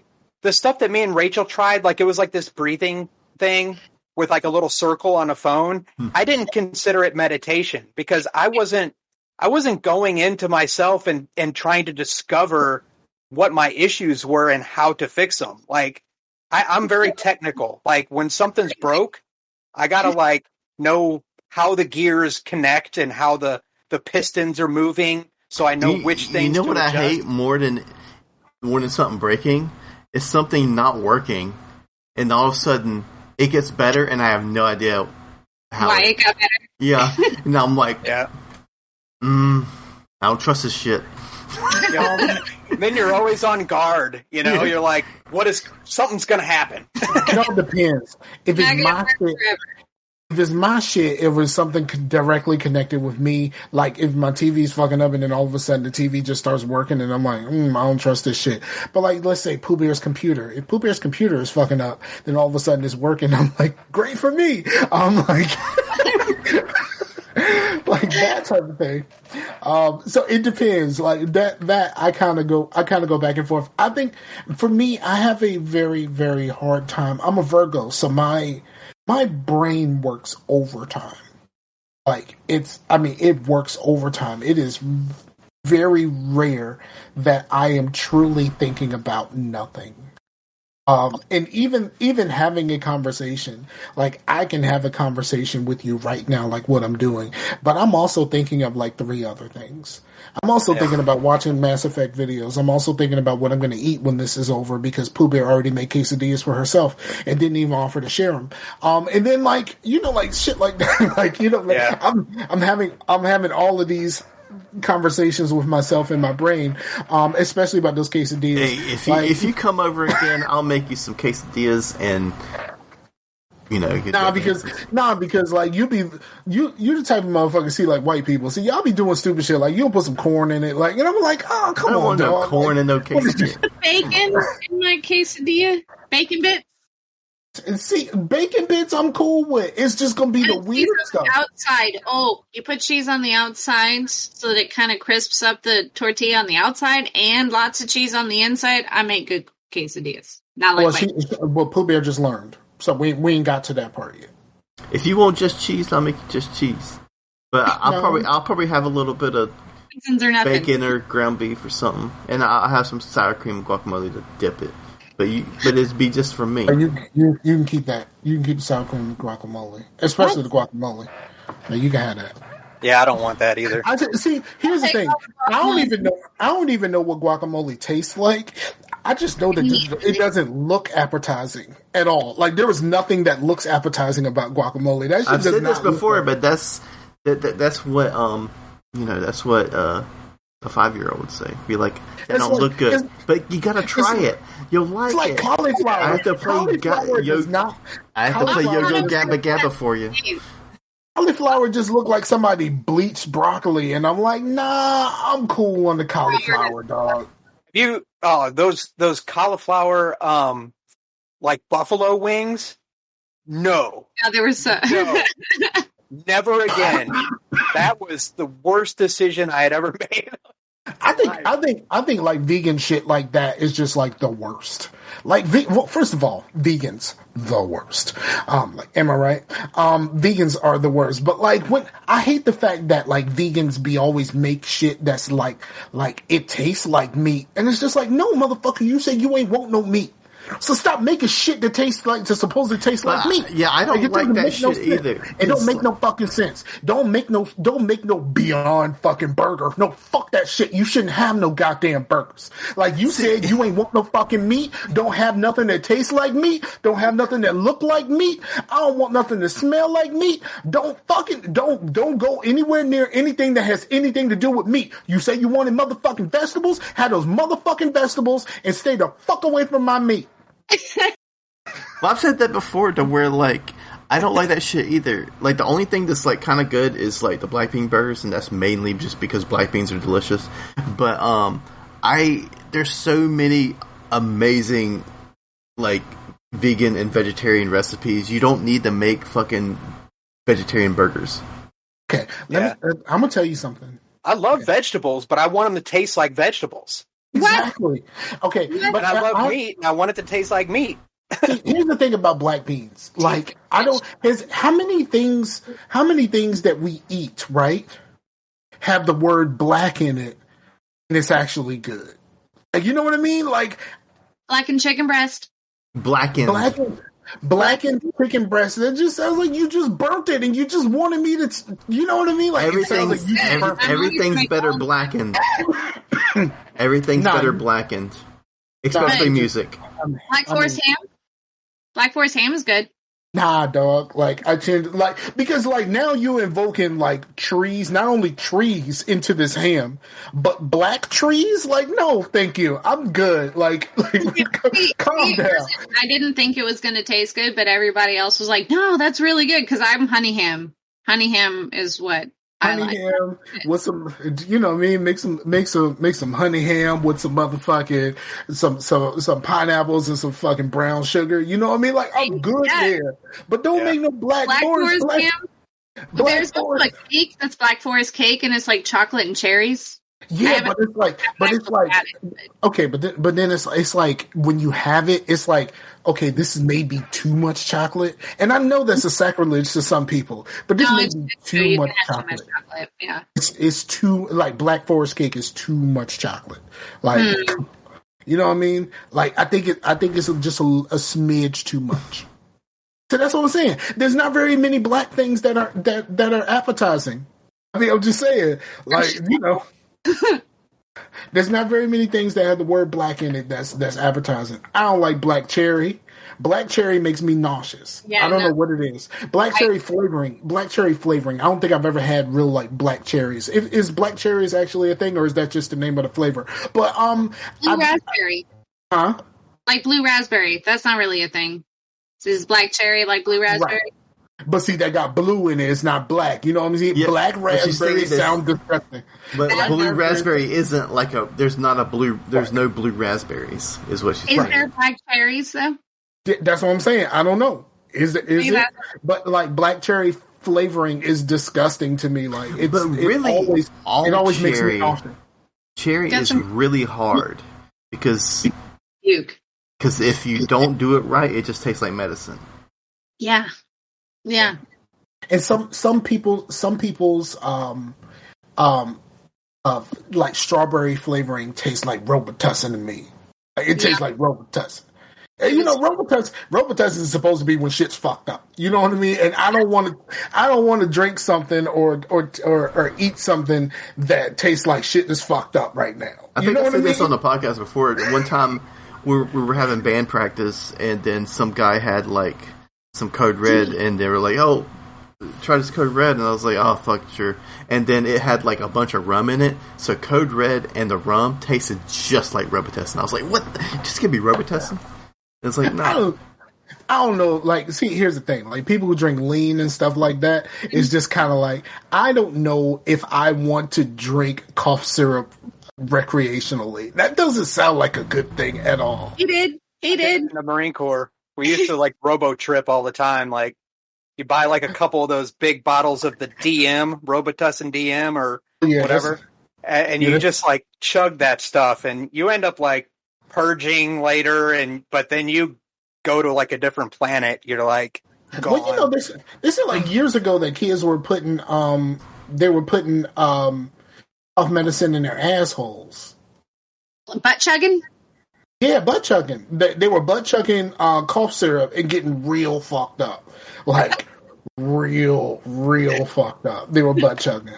I ain't never heard of no shit like that, but apparently some young people figured out, okay, so if you take a bottle of Robitussin or some NyQuil, all right, so what I'm going to do, right, I'm going to flip upside down. I think they soak tampons and put them up their butt. I'm pretty sure that's how you butt chug. No. This what I said. The original. I mean, like this is like came from like the news site. So the news site had them flipping upside down and putting the bottles in their butts. So like, but that's the news. The news is a little square. So like maybe the tampons was really how they got it done. But like with the news had everything. A funnel. Like you used to funnel beer. Like you just like shove the hose in there and then Then you do a keg stand while you're doing that, so people are holding you up while you're doing a keg stand and you're fed. I've never done that. I do not like the taste of beer. I do not like the taste of beer. What about black beer? Black beer has to be like the worst of the worst. No, it's the best of all beer because it's the best for you too. There's actually like health benefits from it. Nah, black beer just don't. Black beer, yeah, he's drinking. See, he's drinking some white beers, and white beer look like it's good for you. Got an IPA. Is that a black beer? Like it looks black to me. IPAs are different. It's an India Pale Ale. This is Imperial though, so it's like got a couple of those percentage marks of alcohol content. Has that high hoppiness where it tastes like bitter flowers? Trees. Yeah. See, it tastes like a Black Forest, and I'm not here for that.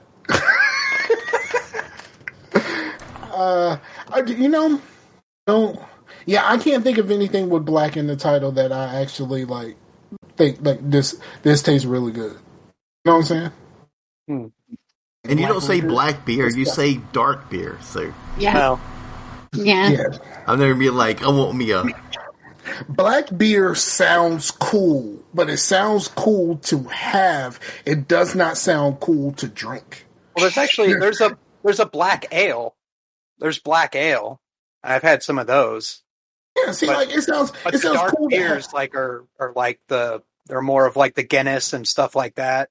Those are like darker. Guinness look like fucking mud to me. Like, am I the only one where it shit look like mud? It's a stout. It's creamy and delicious. No sweetness at all. I don't like it. Well, is Guinness a stout or a porter? It's a stout, right? It's a stout, yeah. Because a porter is also dark, but it's a lot lighter. Like, it's a lot lighter, it's a lot less harsh, I guess you would say. It's a different kind of a brewing process. Like, for a small stint, I actually brewed my own beer for a while and invested thousands of dollars into, like, equipment and, like, recipes. And I still have, like, a bunch of my original brews that I made that are still in the fridge and been in there for, like, 8 years now. Like, that's black beer indeed. I made some pretty good recipes. They came out pretty good. A lot of people. I even won a contest. I won like a brew fest one time. Yeah, you did. I remember. Yeah. Was that when you were dressed as a corgi? Yeah. He has a corgi onesie, and he wore it to the Brewfest. I don't think you were supposed to tell everybody that. He got that look on your face like, woman, I didn't Well, if I wasn't supposed to tell anybody, how come you wanted me to post it on Facebook? Oh, really? Yeah. He even dressed... Okay. After he got back from his little week, 10-day-long vacation... mental hospital. He came home, and one of the first things he wanted to do was check the mail in his corgi onesie. And he's like, all right, you ready? I'm like, okay. We rolling? Are we rolling? All right. And so I followed him. I look fucking fantastic. It's on Facebook somewhere, I think. It's on Facebook. So if you search one of our profiles, you can find that video somewhere. It's hilarious. Window walking down the driveway, and he got past the trash can, and he lifted his leg, and then, or he did it on the way back. Anyways, he peed on the trash can. He got the mail, and he did a little scratch thing. It was great, and it's on Facebook. And he told me to post it. Do I want to find this? It's funny. I'll tag you in it. Don't tell me. You know what? I'll find it. Comments. I'll go to the comments and I'll tag your name. You say, don't tag me. People might think it's me. No, they won't think it's you. He's a little lighter fur than your skin. It was like cosplay, except I was acting and being goofy and. It was great. I love it. So let me ask you this question. And if this leads us down a path that we don't want to be on, if it's some weird sexual stuff, please stop me, because I don't want to hear anything about that. But why do you have a corgi onesie in the first place? It's his. I have to ask him. Why do you have a corgi onesie?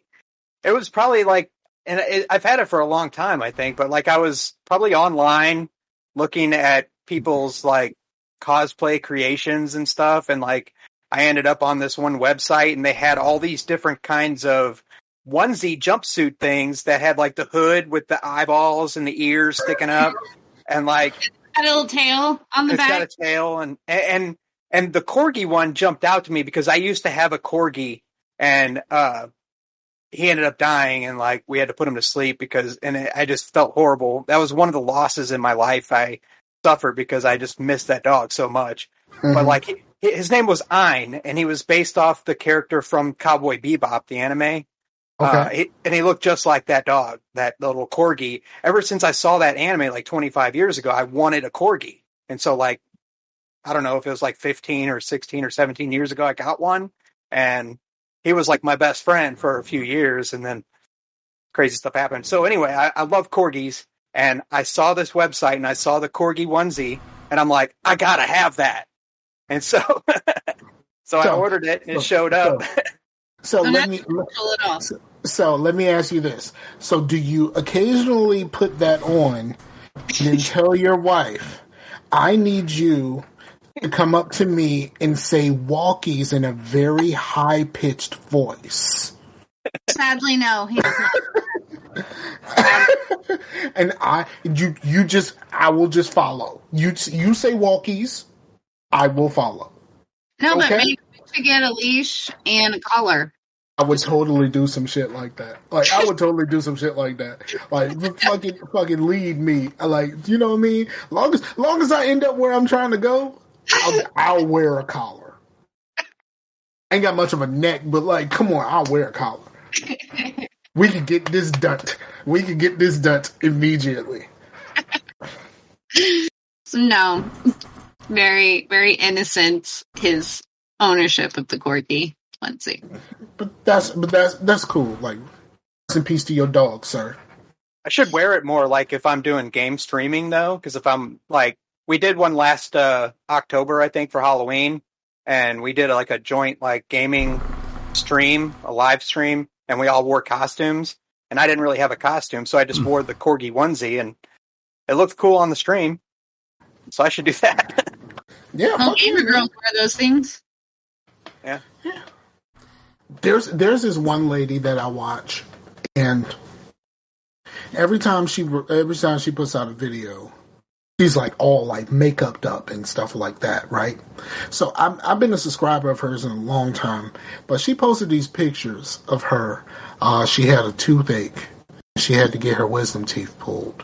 Oof. She took a picture of herself. With no makeup? No makeup. Looked like a totally different person. Completely different person. Like, it was not even close. It's like, holy shit, is this really the same person?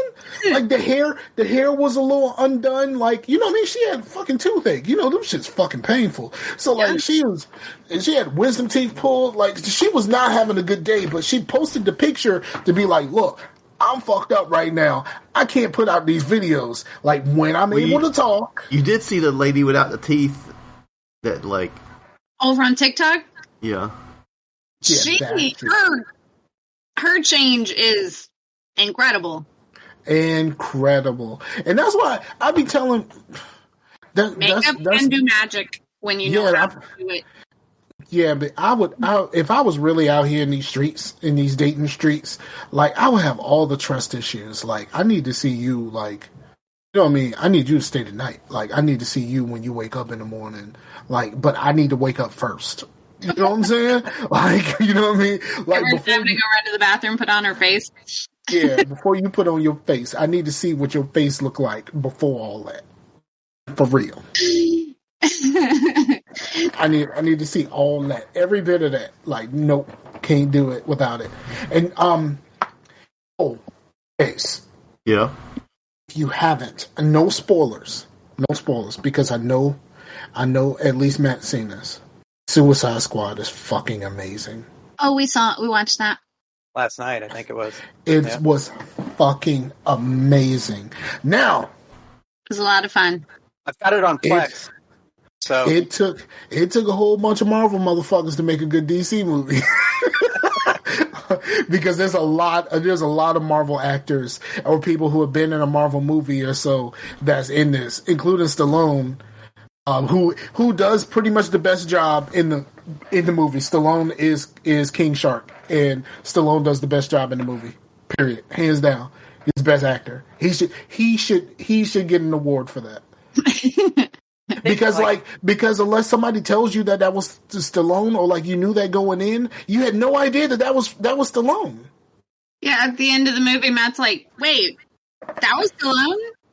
I'm like, I saw his name in the credits in the beginning, and I didn't catch it until he mentioned it at the end. And I'm like, "Holy shit, you're right." Yeah, I looked it up after we watched the movie because I was like, "Where was Stallone that whole time?" You know, but. Apparently, like, he just did the voice, though. Like, he wasn't out there running around. There was, like, another guy doing the modeling or whatever they were doing for the CGI. You mean he was dark with makeup? Because the guy who did the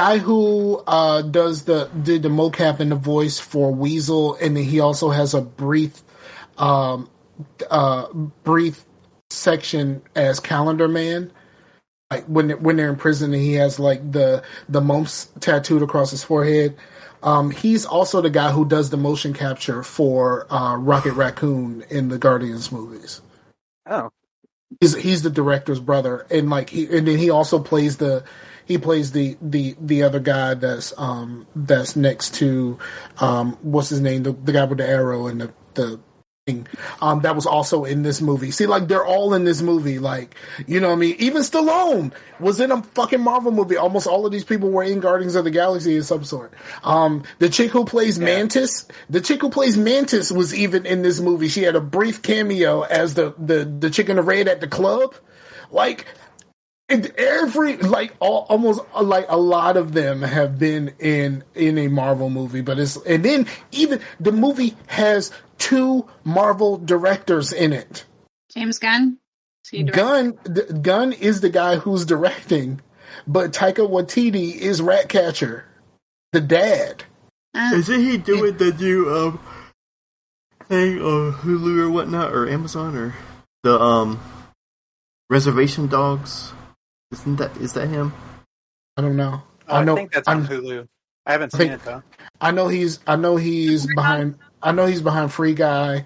I know he's behind Thor Ragnarok, and you know he also plays Korg in the. I love Korg, man. And if you haven't seen Jojo Rabbit, see that shit. That shit's so fucking good. It's so like it's so many like people who like like the dude from fucking Ant-Man, who's just one of the little side characters, is a main character in this. He's the polka dot man. Oh. I like that guy. It's like he's the polka dot man and fucking like. And then, of course, Idris Elba. Like, when we have these conversations, we forget. Sometimes, I mean, I forgot. I'm not even gonna lie. So I'm like, yo, all these Marvel people. And then I went, holy shit, Idris Elba was Heimdall. And I completely fucking forgot. Who was he? Idris Elba, Marvel too? Heimdall in the Thor movies. Because he has the fucking eyes and he has, in the gold suit. Yeah. There was a guy that cosplayed him at a convention like several years back that me and Rachel went to, and I took a picture of him, or I got a picture taken with him because his costume was awesome. It looked just like the movie, and I was like, "That is awesome." If I ever cosplay, there's only one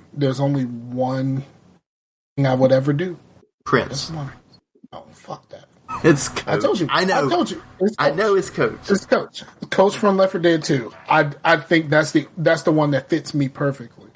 And I just walk around the convention going, we ain't got time for this, Ellis, and over and over again. Like, that sounds like a great thing. I think I should do that.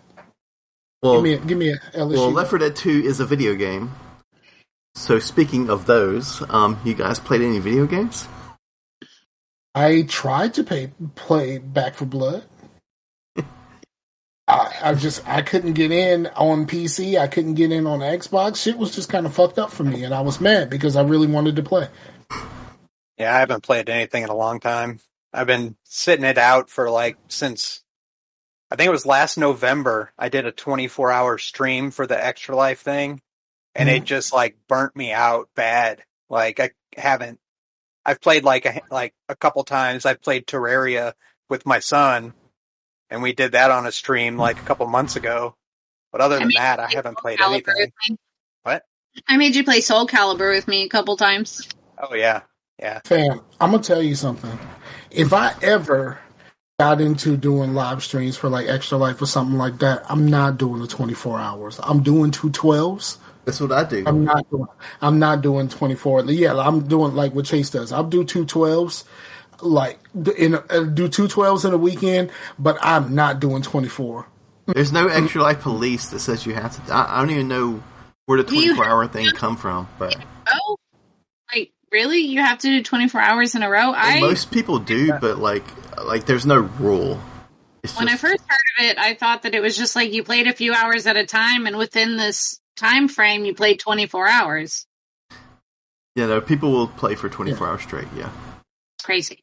And some people will play for 24. There's some people who have scheduled breaks and stuff like that and shit like that. Or will do it as a part of a team where they kind of rotate in and out. And a lot of people will be like, oh shit, my Extra Life's coming up. I can finally get some time into The Witcher, and just play the games that they don't have time to play.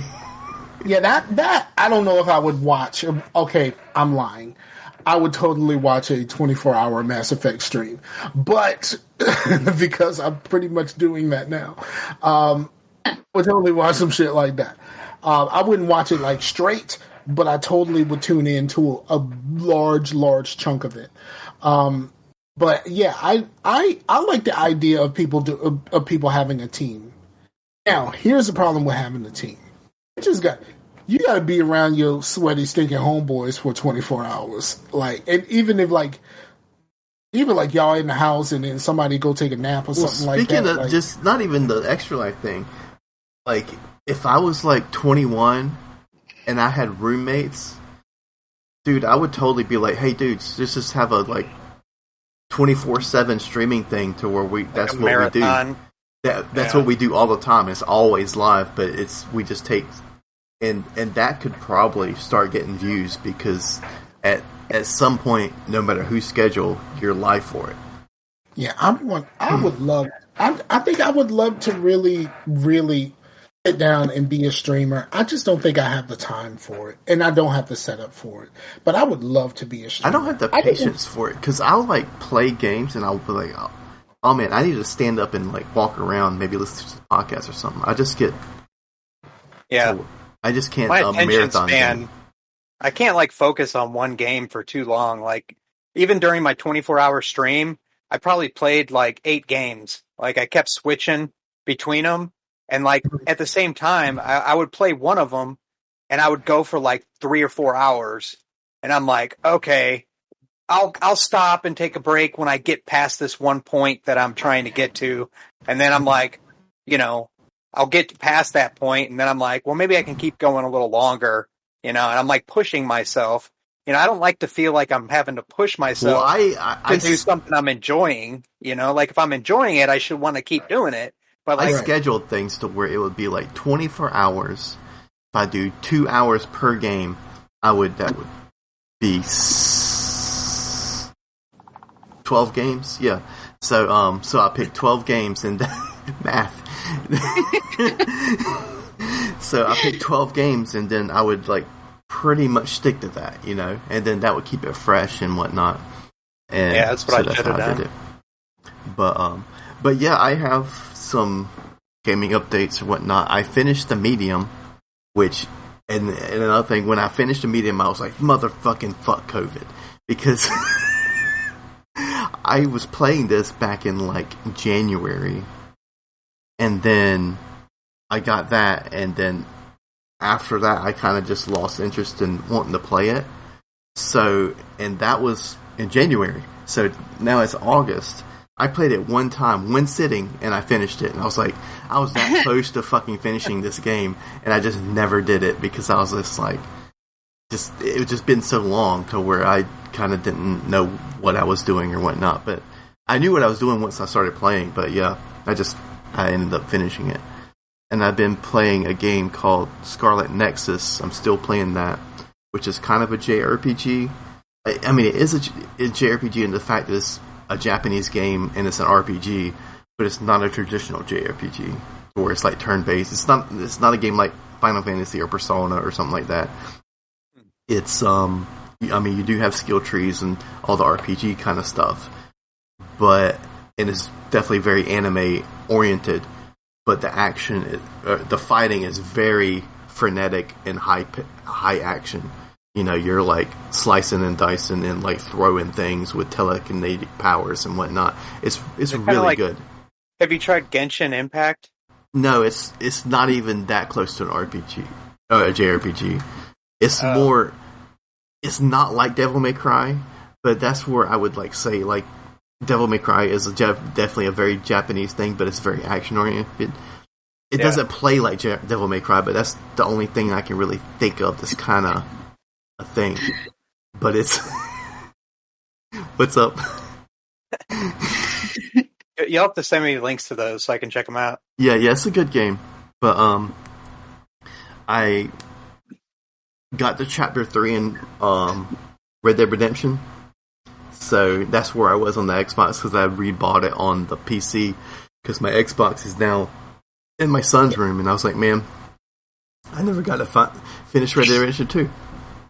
So I'm actually to the part that I was on the Xbox. So that's a game which I'm actually really excited because it's the South, and I know for a fact that when you're in the South, you'll get to like find the KKK and like shout at them, and they like end up setting each other on fire because they dropped the cross on themselves, and I want to do that so bad. That sounds like fun. That's the only part of this that sounds like fun. But because I just mentioned 3 games, right? So what I've been doing, because I haven't been finishing many games, is I've been saying I'm going to play 3 games, and like during the week, like on like say Wednesday, it was Medium, Thursday is Scarlet Nexus, Friday it's Red Dead, and I just alternate those, and that actually keeps me playing those games because I'm not getting burned out on one game. So I've actually finished a few games. Still playing that D&D Dark Alliance, which is not great, but we're pretty much almost done with it. I've been playing it with Mike from Bad Fighter Figures, and which is a Game Pass game. And then The Ascent is good, but good by yourself. Because, well, at least if you're on PC, for some reason, Game Pass on PC fucking sucks. It's just they don't update. I pay for Ultimate, and I've never used any of that shit on PC. Well, the thing is, like, you'll go into a game and be like, oh, this game has an update. That don't fucking happen. You can straight up go into the game, try to do online shit, and your shit's not working. You're like, why is it not working? It's because the game has an update, but you don't do it through the Game Pass app. You have to go through the Microsoft Store, say, get updates, and update it there. Like, it's so fucking 2009. Dude, it's so bad. But Microsoft. So the reason that my game got fucked up is because I preloaded it the night before. Oh, the game's about to come out. You can preload. The preload fucked up to where I never got any updates at all. Even if I said get updates, I had to uninstall and reinstall to get the current. I had like a before release version of the game, so my game was like fucked up beyond even playing with people. Like, I was getting really bad performance and all this shit, and now it's great. So I may actually be able to play with some people, but it's a good game. It's kind of a Diablo type game, but it's also a twin stick shooter, and it's in the cyberpunk not in the cyberpunk universe, it's in a cyberpunk universe. So, but it's very, very, the world is very very detailed, and it's made by 12 people. So give that a try, especially it's on Game Pass. So I've been playing the Outer Worlds since I finished the Medium. I put another game in its spot, that I haven't finished. And I think I'm pretty close to beating that. I was playing that before the podcast started, and actually I was not pooping that entire time. I was playing that, had to go poop.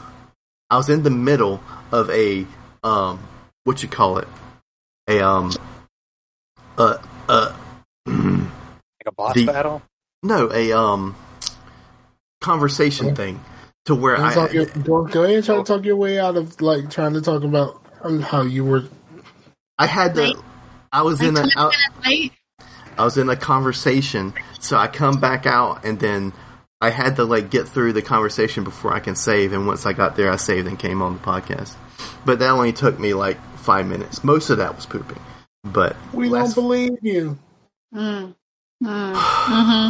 That's what I don't like about gaming a lot of times is like, I don't like sitting there and like when I get to a point where I want to stop, I can't stop because I'll be like you were, like in the middle of a conversation where I'm like, these two characters are talking back and forth.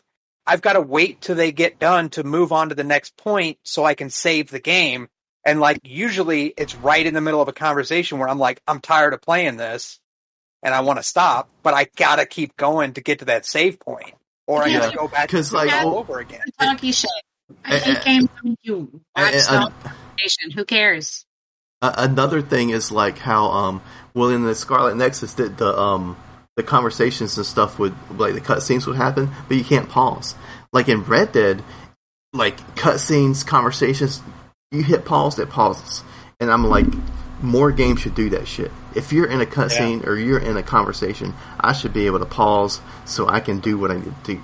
It's like respecting the player that you're not going to be able to just sit through this fucking cutscene because your kid's fucking crying. You know what I mean?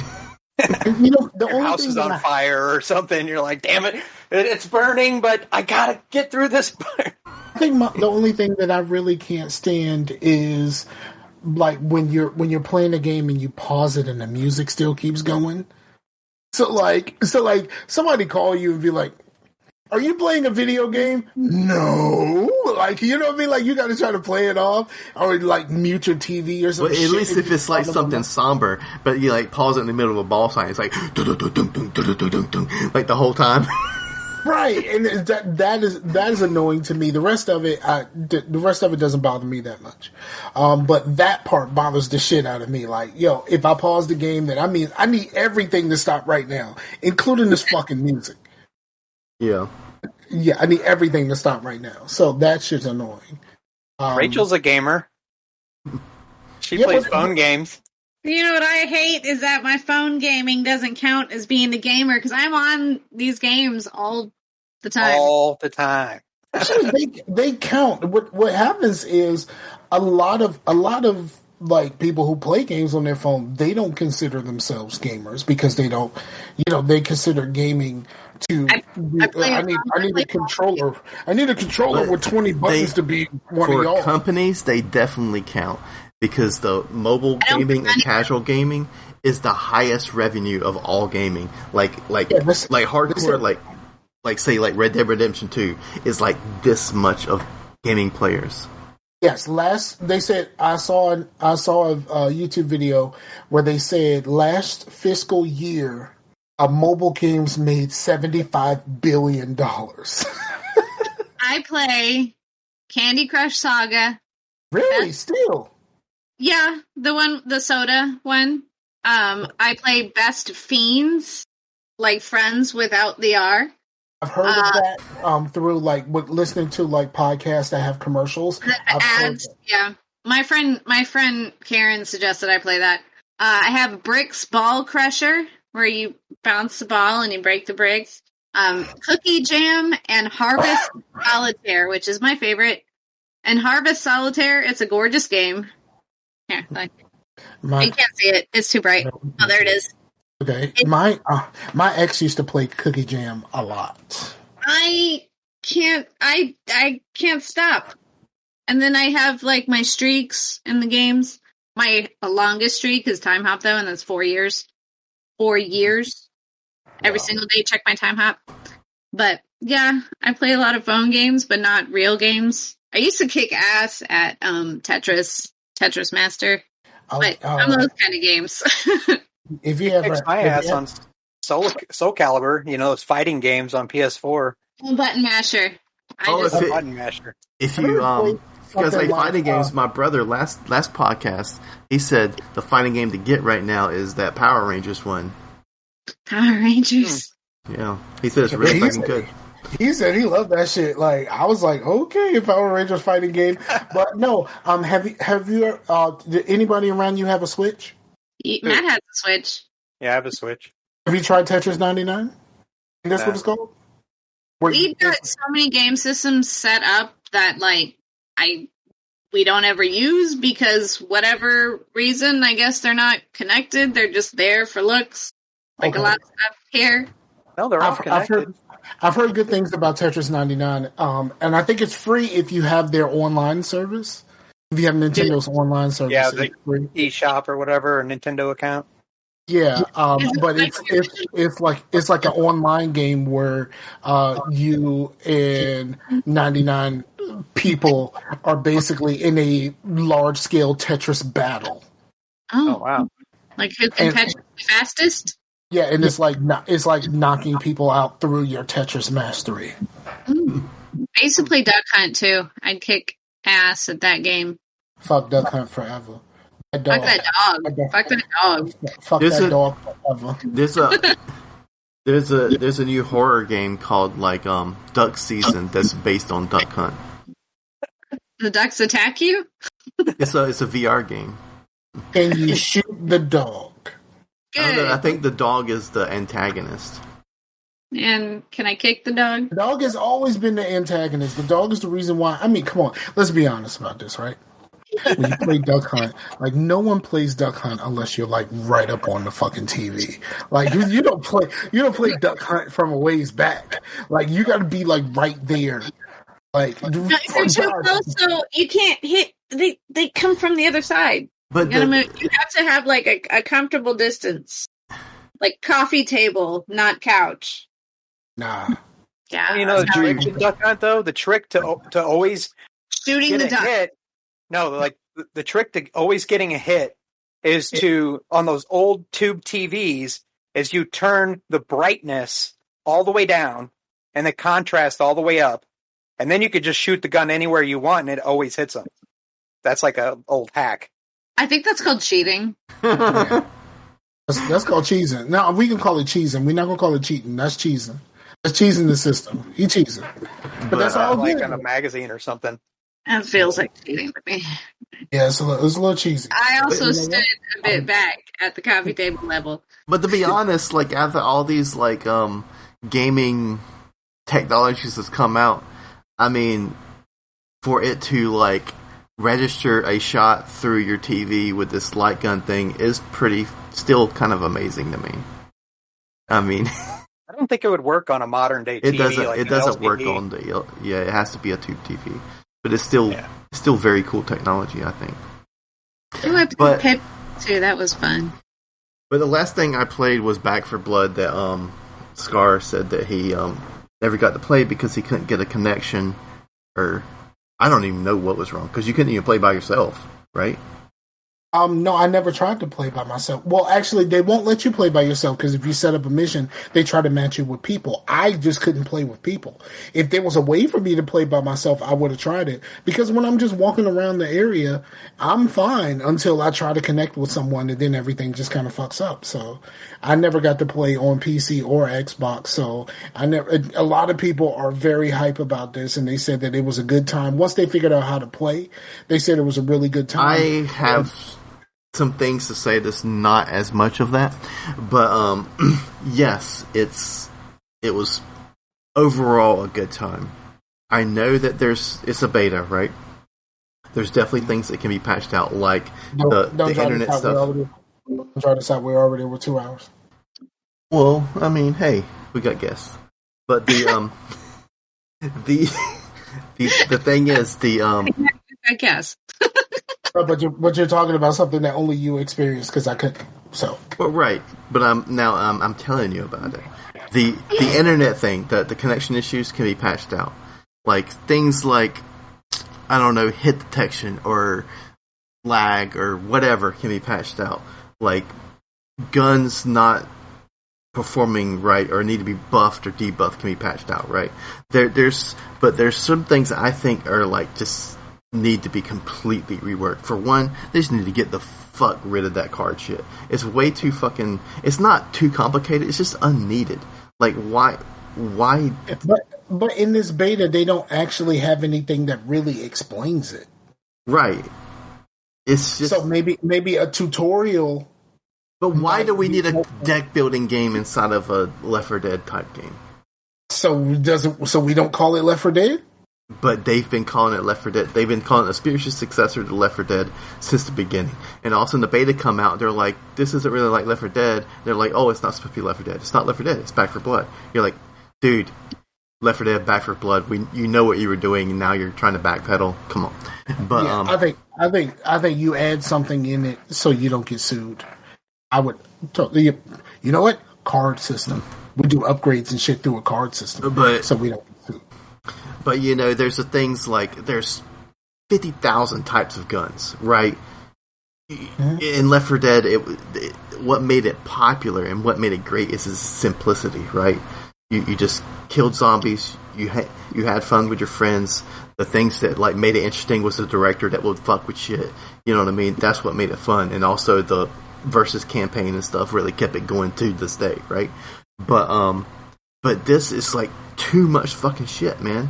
Like sometimes we just didn't even have no fucking ammo because all I would find was sniper ammo. And me and Mike got pretty far in it to where we got to this one part to where there's a house that had all this stuff, all these like things you had to blow up and it would startle the zombies and then you would have this big, which happened in Left 4 Dead. It's called the crescendos or whatever. Mm-hmm. And then we were like about to die and then had no ammo after we left that house, and you drop down, and it's like, oh, now you gotta crank this thing. That's gonna do the fucking shit again. And we don't have no health and no ammo. We did that like 5 times. One time I actually had a toolkit to get into a shed. The shed had ammo, but it didn't have any ammo for his gun. And we had health, and he didn't have no ammo, and we still didn't fucking beat that shit, because there's 2 crescendos and 2 big parts right fucking back to back. And it just needs a lot of fucking work like that. We did that shit like 5 times and we were just like, fuck this shit. We just got so pissed. And I was still like, in beta, right? Like, yeah, but like, how can you patch out like? That's like changing the whole fucking map. Is that the map beta still going on? No, I don't think so. No, I don't think so. Did they have like a Discord or something where you can like, where people tell them like what's going on and like what they didn't like about it and. You can patch in. You can patch in and like have like better ammo and loot drops. Yeah, that's something that definitely can change. Yeah, but I just thought it was like a poor design to have 2 big crescendo parts back to back like that. Because Left 4 Dead didn't do that. It was normally a very balanced thing. So, and also, like, I saw a video to where, like, this is not the first time I've seen this, to where, like, older games looking more advanced than newer games. Like, they showed the pipe bomb blow up in Left 4 Dead, or in Back 4 Blood, and the zombies just kind of, like, fell over. And then the same pipe bomb in Left 4 Dead 2 from, like, fucking 10 years ago, and the zombies, like, flew apart, body parts all over the place, intestines and shit, and a lot more detailed. And that's 10 years ago. And yet the game that's coming out in October is less detailed. They have until October. Yeah. And even beyond that, because, games pretty much come out broken now. Yeah. So, but I do think like more games should have betas. Yeah. I think most betas kind of turn people away from the game, so I don't think most games should. Because most people they'll play a beta and be like, "Oh, that was cool. I never have to worry about that again." That goes for a lot of demos too. Like, a lot of people play the demos just like, "Oh, that was cool," and then they just completely lose interest. I do understand that where people play a beta like a demo. A demo actually is supposed to show you the game, like get you interested in the game. A beta is not for that. But it's just like I think there's a lot of shit that needs to be fixed in Back 4 Blood, in my opinion. Well, they have some time to fix some of it. Yeah. It's October, so. Right. And, Game Pass, day one, you gotta pay nothing else, so. But yeah, if we can get into shout-outs now, we can get this thing over with. That's all I have. Okay, I got two things that I want to talk about. It is, like, feedback. One is kind of personal, the other one is not. Which one would you like first? You want me to get the personal one out the way? Sure. Okay, so this dude Cam, this is extremely personal. He shared on Twitter a message. And this may be something over the white people's heads, like, for real. But he shared a thing that says 8701 is greater than Confessions. And I think that is bullshit. If you truly believe that 8701 is greater than Confessions, then when the purge happens, it should start at your house. Like, for real, you need to be on the front lines of the purge. And we need to get you the fuck out of here. If you believe that 8701 is greater than Confessions, that is nonsense, and we will not stand for this shit. You hear me, Cam? Okay, and then I told you that one was extremely personal. And then the second one is a little bit personal for Chase. And Mike J said, "Thank you for reminding Chase to wash his hands. Never forget." For those of you who don't know, and we talked about this last week, Chase had an episode where he was drinking during the show, and he was drinking pretty decently during the show, and he was on his cell phone while recording the show, and took it with him in the bathroom while he went to pee, and didn't mute, and then walked out of the bathroom without washing his hands. He didn't. all on the show. So, shout out to Mike J. Never forget. Got some clean hands right here. I hope you cleaned them after you pooped. I did. That's how you get COVID right there. See, you're the motherfucker with COVID because you don't wash your hands. Hey, let me ask you about the COVID thing. Do you want a vaccine, or like, do you have to wait a certain amount of time before you can get a vaccine since you already had it? It was 3 months, and I already have both. Yay! Are we all vaxxed here? Yeah, I got my shit in April. And Chase is, and he is, and I am. Yay! My boss, who got a Johnson & Johnson a ways back, around the time where I got mine, about a few weeks before I got mine. He got a Johnson & Johnson, and because he doesn't really like the Johnson & Johnson and like how the reports are coming out that it's kind of like the weakest one, of course, because it's the only one that you get one shot, that we have access to. He went and got a booster shot of Pfizer like Friday. Are you supposed to mix and match like that? They said they let him do it. They gave him a shot of Pfizer. He said because he said he trusts Pfizer more than the others. He got the Johnson & Johnson because it was one shot and it was done. But he said so he signed up and he got him a shot of Pfizer. Which I thought was weird, but like, you know, I mean, like I said, he got his like around April-ish when I got mine. So like it's been since then since he got that jab. So maybe I hope it works out for him. Yeah. Because they're saying that, you know, we are the Pfizer people are the ones that are less likely to absolutely positively need a booster shot, but you know, all different things keep coming out every day. I'm just like, hey, I got my shit back in April, so I'm okay, but I'm still wearing my mask because I don't trust you nasty motherfuckers. Yeah. I got mine in, I think it was May, and I have stopped wearing my mask, but they're starting to ramp up, like the Delta variant is kind of going crazy here in this area, and we only have 22% vaccination rate in our county. 22? 22. Fuck. 22, and like most. I live in a large city and we're 50 something. If you read the comments in the local posts, like everyone is like, the vaccine, just like the same fucking people were like, fuck masks. And open everything up and blah, blah, blah. But I'm vaccinated and I'm not going to get hospitalized and I'm not going to die. So if they catch it from me, fuck them. That's how I feel right now.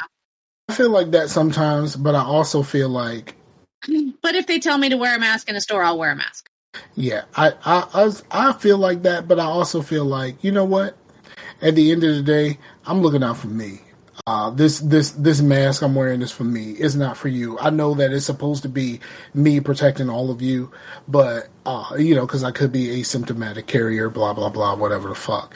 But at the end of the day, I'm protecting myself from you because you nasty motherfuckers are the reason why we keep having all these fucking variants in the first place.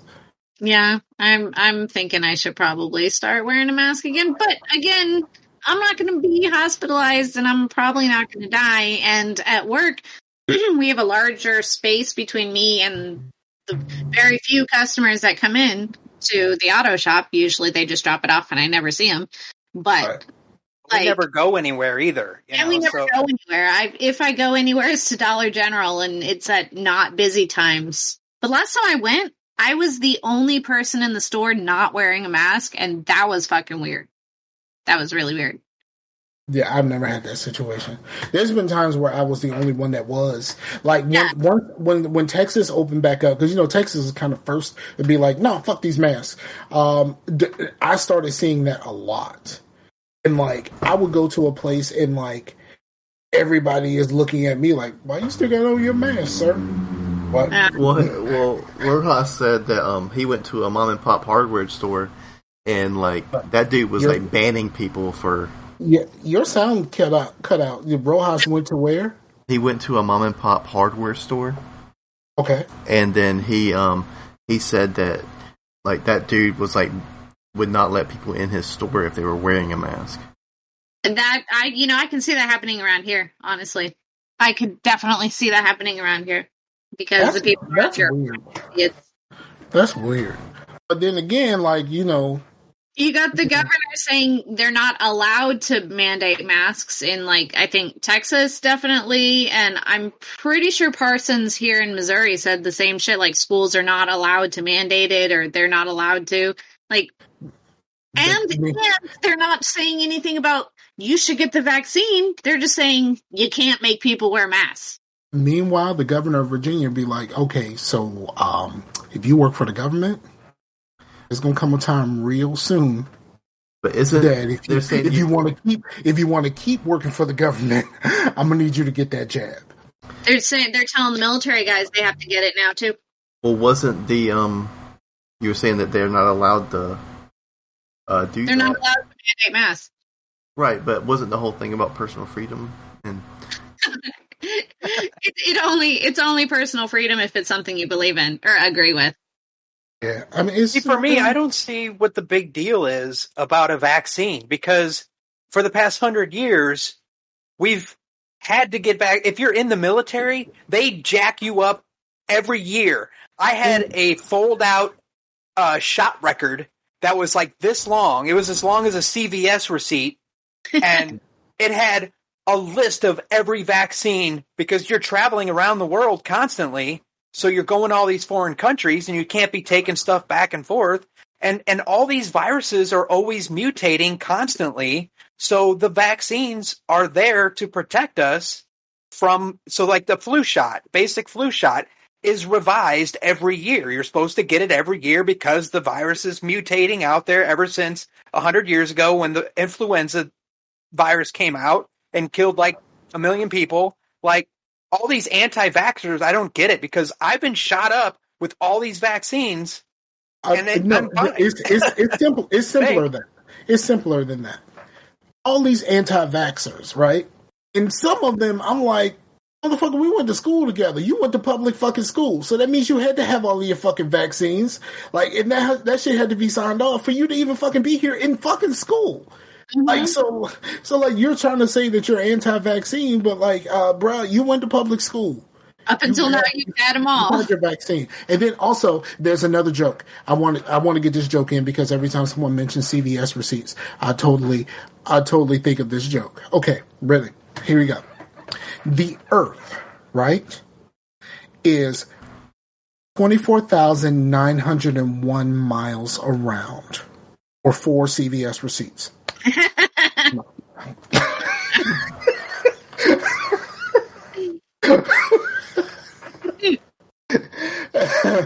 Holy fuck! Why is CVS receipts so long? Like, I know we don't have time for this, but why are CVS receipts so long? Like, it's like someone giving you, like, it's almost like they come out of a dot matrix printer. Like, yeah. You can hear it. All the pages are stuck together, and you have to break open your coupons and shit. Like, Scar's getting into some stand up. He's like, "What's up with CVS receipts? What's going on with CVS receipts? There's no." Okay, all right. So we're gonna wrap this up. I think the show part has been like 2.5 hours. This is like one of the longest shows that we had in quite some time. Like, and okay, so first of all, I want to thank you two, Matt and Rachel, for joining us today for August. We appreciate you for just hanging with us for a little while. I've had a lot of fun. Thank you, Matt, for your testimony. And because like sometimes we need to hear this shit, and we need to hear this shit you need to hear this shit from your people. And like, a lot of people say that when I talk about my mental health struggles, that it helps and like, if talking about it helps one person, then fuck it, we've done our jobs.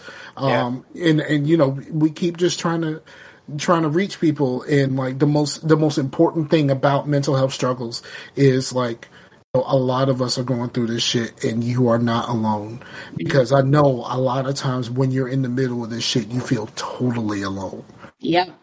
And that makes some of these feelings worse. Is like feeling like it's only happening to you, and that makes a lot of this feel worse. So thank you again, Rachel. It's always a pleasure. We've known each other for so long, and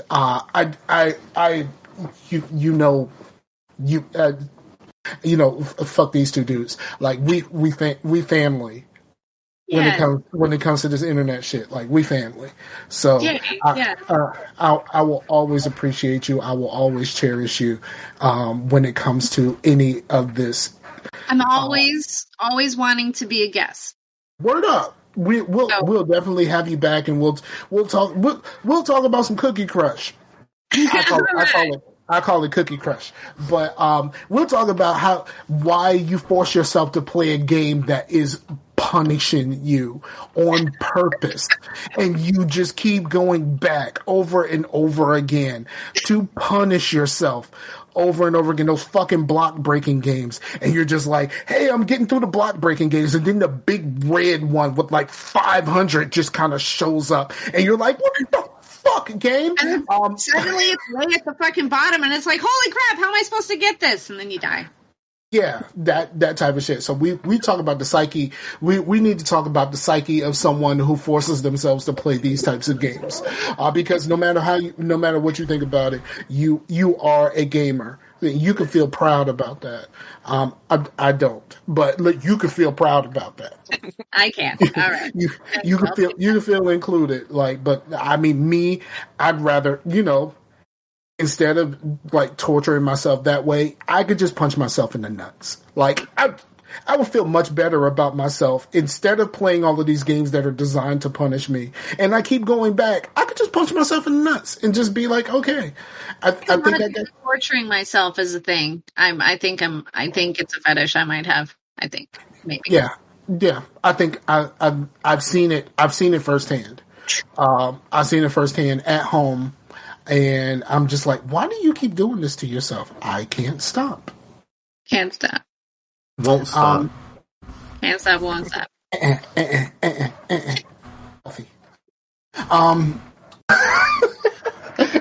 Oh, half of the room didn't get that. But, because, of course, Chase is a metalhead. He doesn't know about Puffy. I know a little about Puffy. His name is Sean. Sean P. Diddy Combs, Puff Daddy. He sampled Led Zeppelin. Puff Daddy started. Well, if we're talking, Led Zeppelin sampled a whole bunch of people, a whole bunch of bluesmen that nobody ever heard of, and Led Zeppelin are some fucking thieving bastards. They were inspired by them. No, there's a difference between saying they were inspired by somebody and just stole some shit from somebody nobody ever heard of. Because it's just like, no, don't nobody know about Mudbone. Fuck Mudbone. We gonna take this song and we gonna add some rock guitars to it, and we are going to make millions of dollars. We won't mention Mudbone at all, and we're not gonna mention Mudbone one fucking bit. Fuck Mudbone. Forever. But next time we need a hit, somebody find out what Mudbone is doing. Immediately. shout out to other perpetrators like Elvis. Yeah. Yo, I had one of my coworkers, the Confederate supporter. She was talking about something was like an episode of Friends, and I said, I've never watched an episode of Friends. And she said, why have you never watched Friends? Friends is awesome. And I was like, well, I prefer Living Single, the place where they got everything from. And she was like, those two things are not alike. You fucking kidding me? One's a group of black people and one's a group of white people. Right. It's like the guy who created Friends just saw Living Single and said, I could do that with white people. It made Friends.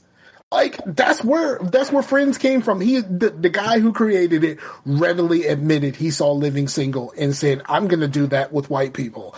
But this lady, of course, she's a Confederate supporter, and she's also super into right-wing conspiracy theories. So she won't go hear me anyway. You know what I mean? She won't go hear me anyway. She's still mad about the fucking statues.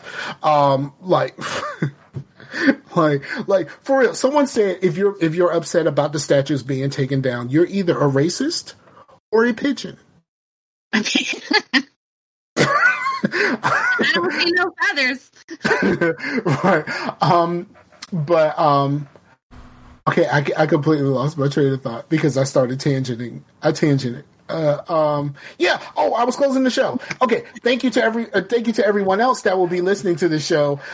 We appreciate you. Send feedback through all of the avenues. All of the things are in the episode description. Shout out to Mike J and, a purge to you, Cam. A purge to you, Cam. Chase, who do we have next week? We have Rojas and Cam. Rojas and Cam, word up. I have an announcement for next week though. That's a little bit under the cover, but you may have to record because I forgot I'm going to be out of town. But I can do it through my phone. I can podcast through my phone, but you may have to record. I will look into avenues to see if maybe I can Twitch stream like kind of a phone thing where you can. I think you can stream like phone games. You know what I mean? Maybe I can stream Discord on my phone. I don't know. But I'll look into that. But like, I'm going to be out of town. Maybe Prism? Prism? Mm-hmm. There's a streaming service through the phone that's supposed to actually be pretty good. Okay, well, I'll look into that. I need a background. But yeah, so the people that might tune into us will notice, hey, the stream looks different because it's not all like professional looking because it looks like a phone. Next week. Is it really that professional looking? Yeah, man. It has Scarcasm Podcast and has all our faces. What's your Twitch? Nepo. Why? It's Nepo. NIPOE? Yep. I play on easy? Nigga, I play on easy. You know it, son. Of course I know it. I know it, and I know I can't say the first word. Some people say ninja. Chase says that he's old and now he plays on easy. So like, there's other avenues. There's other avenues now. Some people it used to be ninja.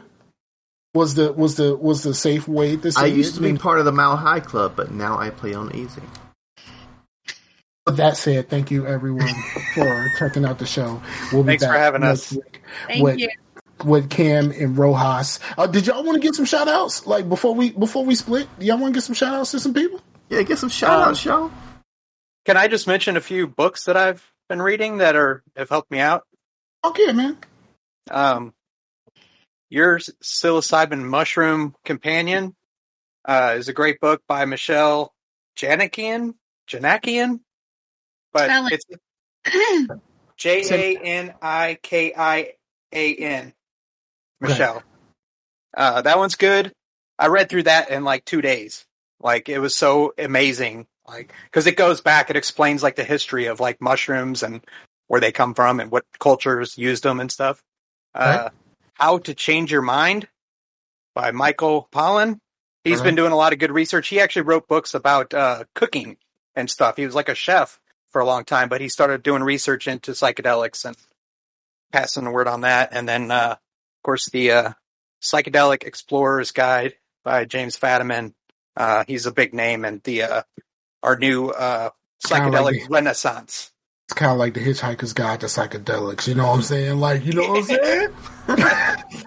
That's what that just sound like to me, son. But those are good, and they really helped open up my mind to a lot of ideas and things about how to better yourself and stuff. So, okay, do me a favor. I don't know how long it's going to take for Chase to send me the edited version of this, but last time I did it tonight. Yes, send me links. Well, send me the names, and I will put links to those books in the episode description. Yeah, I was about to say that, but yeah, just so that if anybody wanted to, just send me the names. I'll find it on like Amazon or some shit, and then people can do what they want to from there. Just in case it helps anybody else. Like I said, if one person finds something out of this, then we've done our job. Anything for you, Rachel? Anything? Shout out to me. Get off my planet. On all social medias. Follow my TikTok. I still haven't done the TikTok yet. I don't post much, but it's fun. Follow my TikTok. Give me some likes. I'm dying. Make sure you send me that link too. I'll put it in the thing. Okay. I'll put it in the thing. All right, so I think we're good here. It's been an awesome show. It's been a very long show. It's been almost 3 hours. Well, it has been 3 hours for us. Because we talked a little bit before the show actually started. But y'all not going to hear all of that. Again, thank you all, and we'll be back next week with more August with Rojas and Cam the Trader. Peace out to the Warriors, yo. Later.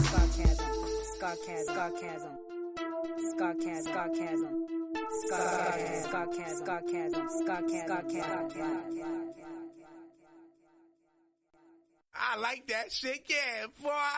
Yeah, I'm telling you, Whoa. All right, I ain't gonna talk.